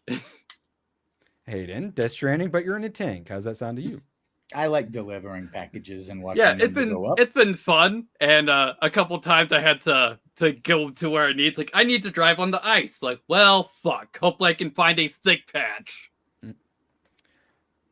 Thank you for asking, Tony. I was gonna do a roguelike video, and it was just gonna end up being way, way, way too much work. Yeah. Roguelike and roguelite. So there was a game called Rogue, a real piece of shit. I have played it. Shout out to Mark for gifting it to me. I played it for the video. So alike, essentially, there's many things that make it, and then similar to an isekai, everyone's got their own little niche definition of it. So normally a roguelike is you have the game and you beat it or you die, and you got to get good and beat it or you die. A roguelite, usually there's some sort of passive upgrades or other things to improve your character. So instead of just having to get good, your character also improves. And that's something like Hades did really well, which is what hooked me. So in a roguelike, you try to beat it, you die, and then you go, try again. Well, that was a waste of my time. Whereas in a roguelite, you go, I'm going to upgrade my defense and let's go give it another try. And I'm going to last a little longer because I got more defense. Yeah. I prefer that gradual getting better at the game and the character getting better. And both of them are random draws of cards for weapons that you might get or something like that. Yeah, and a lot of them will be randomly generated as well. So each playthrough seems different is also another aspect. But as far as the different, was one of the first roguelites. Yeah, so the roguelite is always preferable because you feel more like your time is being appreciated. Where in a roguelike, it's similar to a Souls-like boss you can't beat, and you have to fight for 2 weeks. It's smashing your head against a wall with RNG. Yeah, all those times you die and then you quit playing, you're like, well, I accomplished nothing, and it's super frustrating. That's a roguelite. Where a roguelite is oh, that's frustrating, but hey, I'm gonna, upgrade. Got a little bit more powerful. Yeah. As well. You got a little bit of hope. All right, so Tomac, who do you recommend Deep Snow Delivery to? I've been really enjoying this, and right now it's only a demo. Death Stranding, about all you can really compare it to, or any other genres? Mainly Death Stranding kind of stuff, because you just travel between different settlements. I haven't found any combat yet. There's apparently a few minefields in the build, but I haven't found them. Oh. One of my issues with roguelike is to finally beat the boss in a roguelike, you have to get lucky. And I don't like that. I'd rather just get good. Get the right items.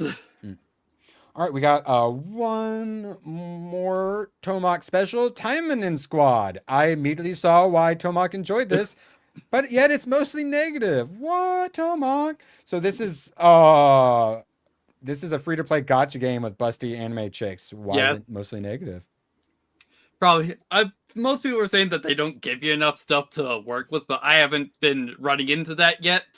Also, pro tip: maybe don't look up what Tanneman is, because this was originally a hentai series.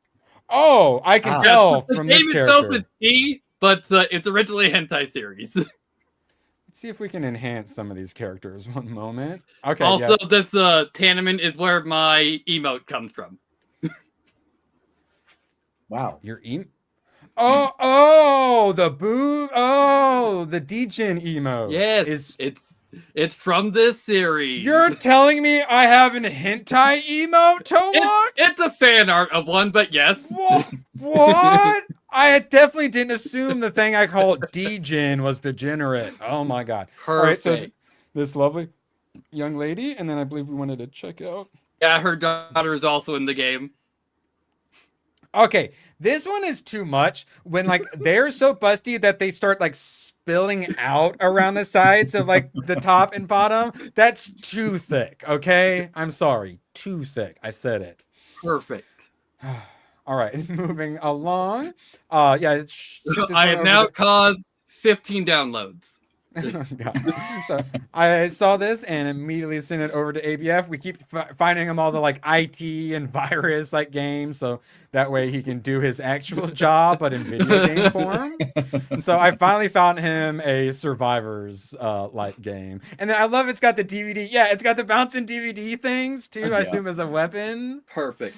Yeah, I am liking this. It's like what's it, like Windows 97 Explorer or something? Let's see. No, smaller. The wizard is coming. Or aware. Antivirus Survivors 2003. It actually looks pretty good as an auto shooter enjoyer. Survivors like actually looks pretty good. Oh, okay. Looking like ABF's going to be playing it then. Lovely. Nice. Yeah. Good. Let me know if you enjoy it. I am going to probably be playing it as well.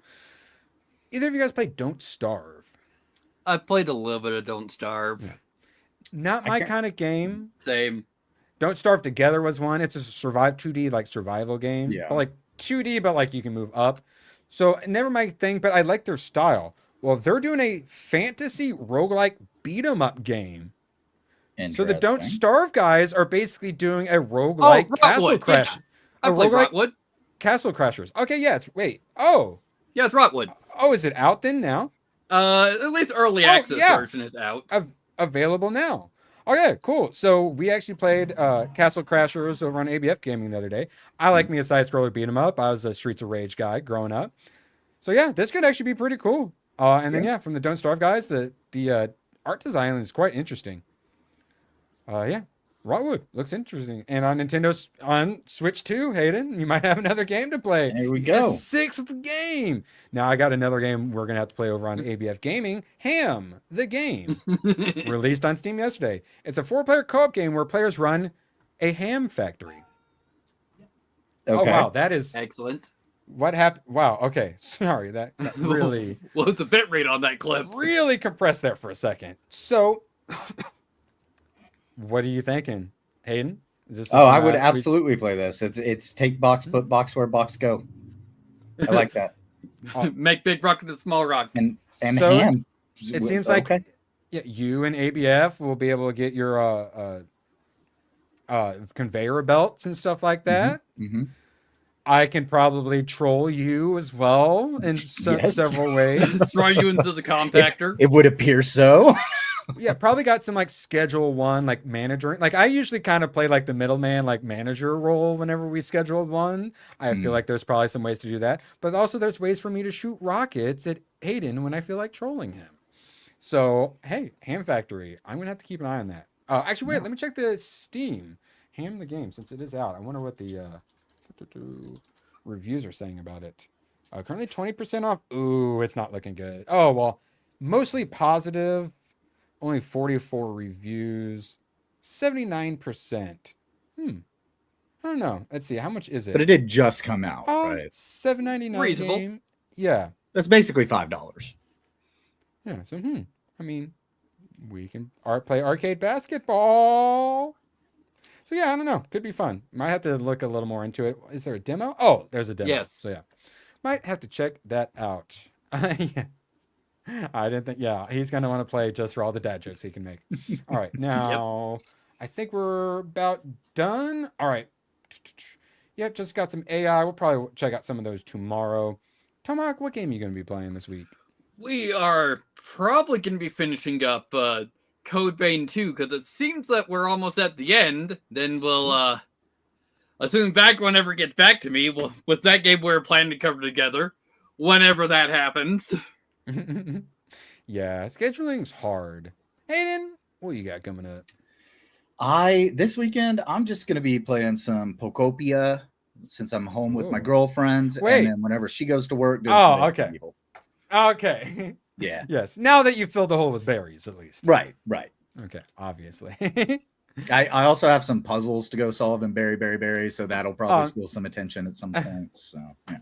Tony, I imagine all of us have heard about this scandal going on with Manga One, and I think we would all rather not talk about it and pretend it's not happening. Have you guys heard about it?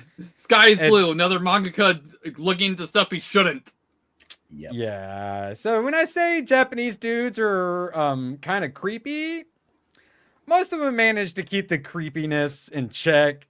Not all of them do. And then there seemed to be a little bit of a cover up as well. So now once that seems to be like the real problem wasn't just that the guy, because obviously they're not the guy, but then it seemed like the publisher the publisher covered up for the guy. So now a lot of the artists, writers who are also published by them are saying, yeah, we don't work with you anymore. So yeah, it's a whole cluster. But we had so many tabs to talk about.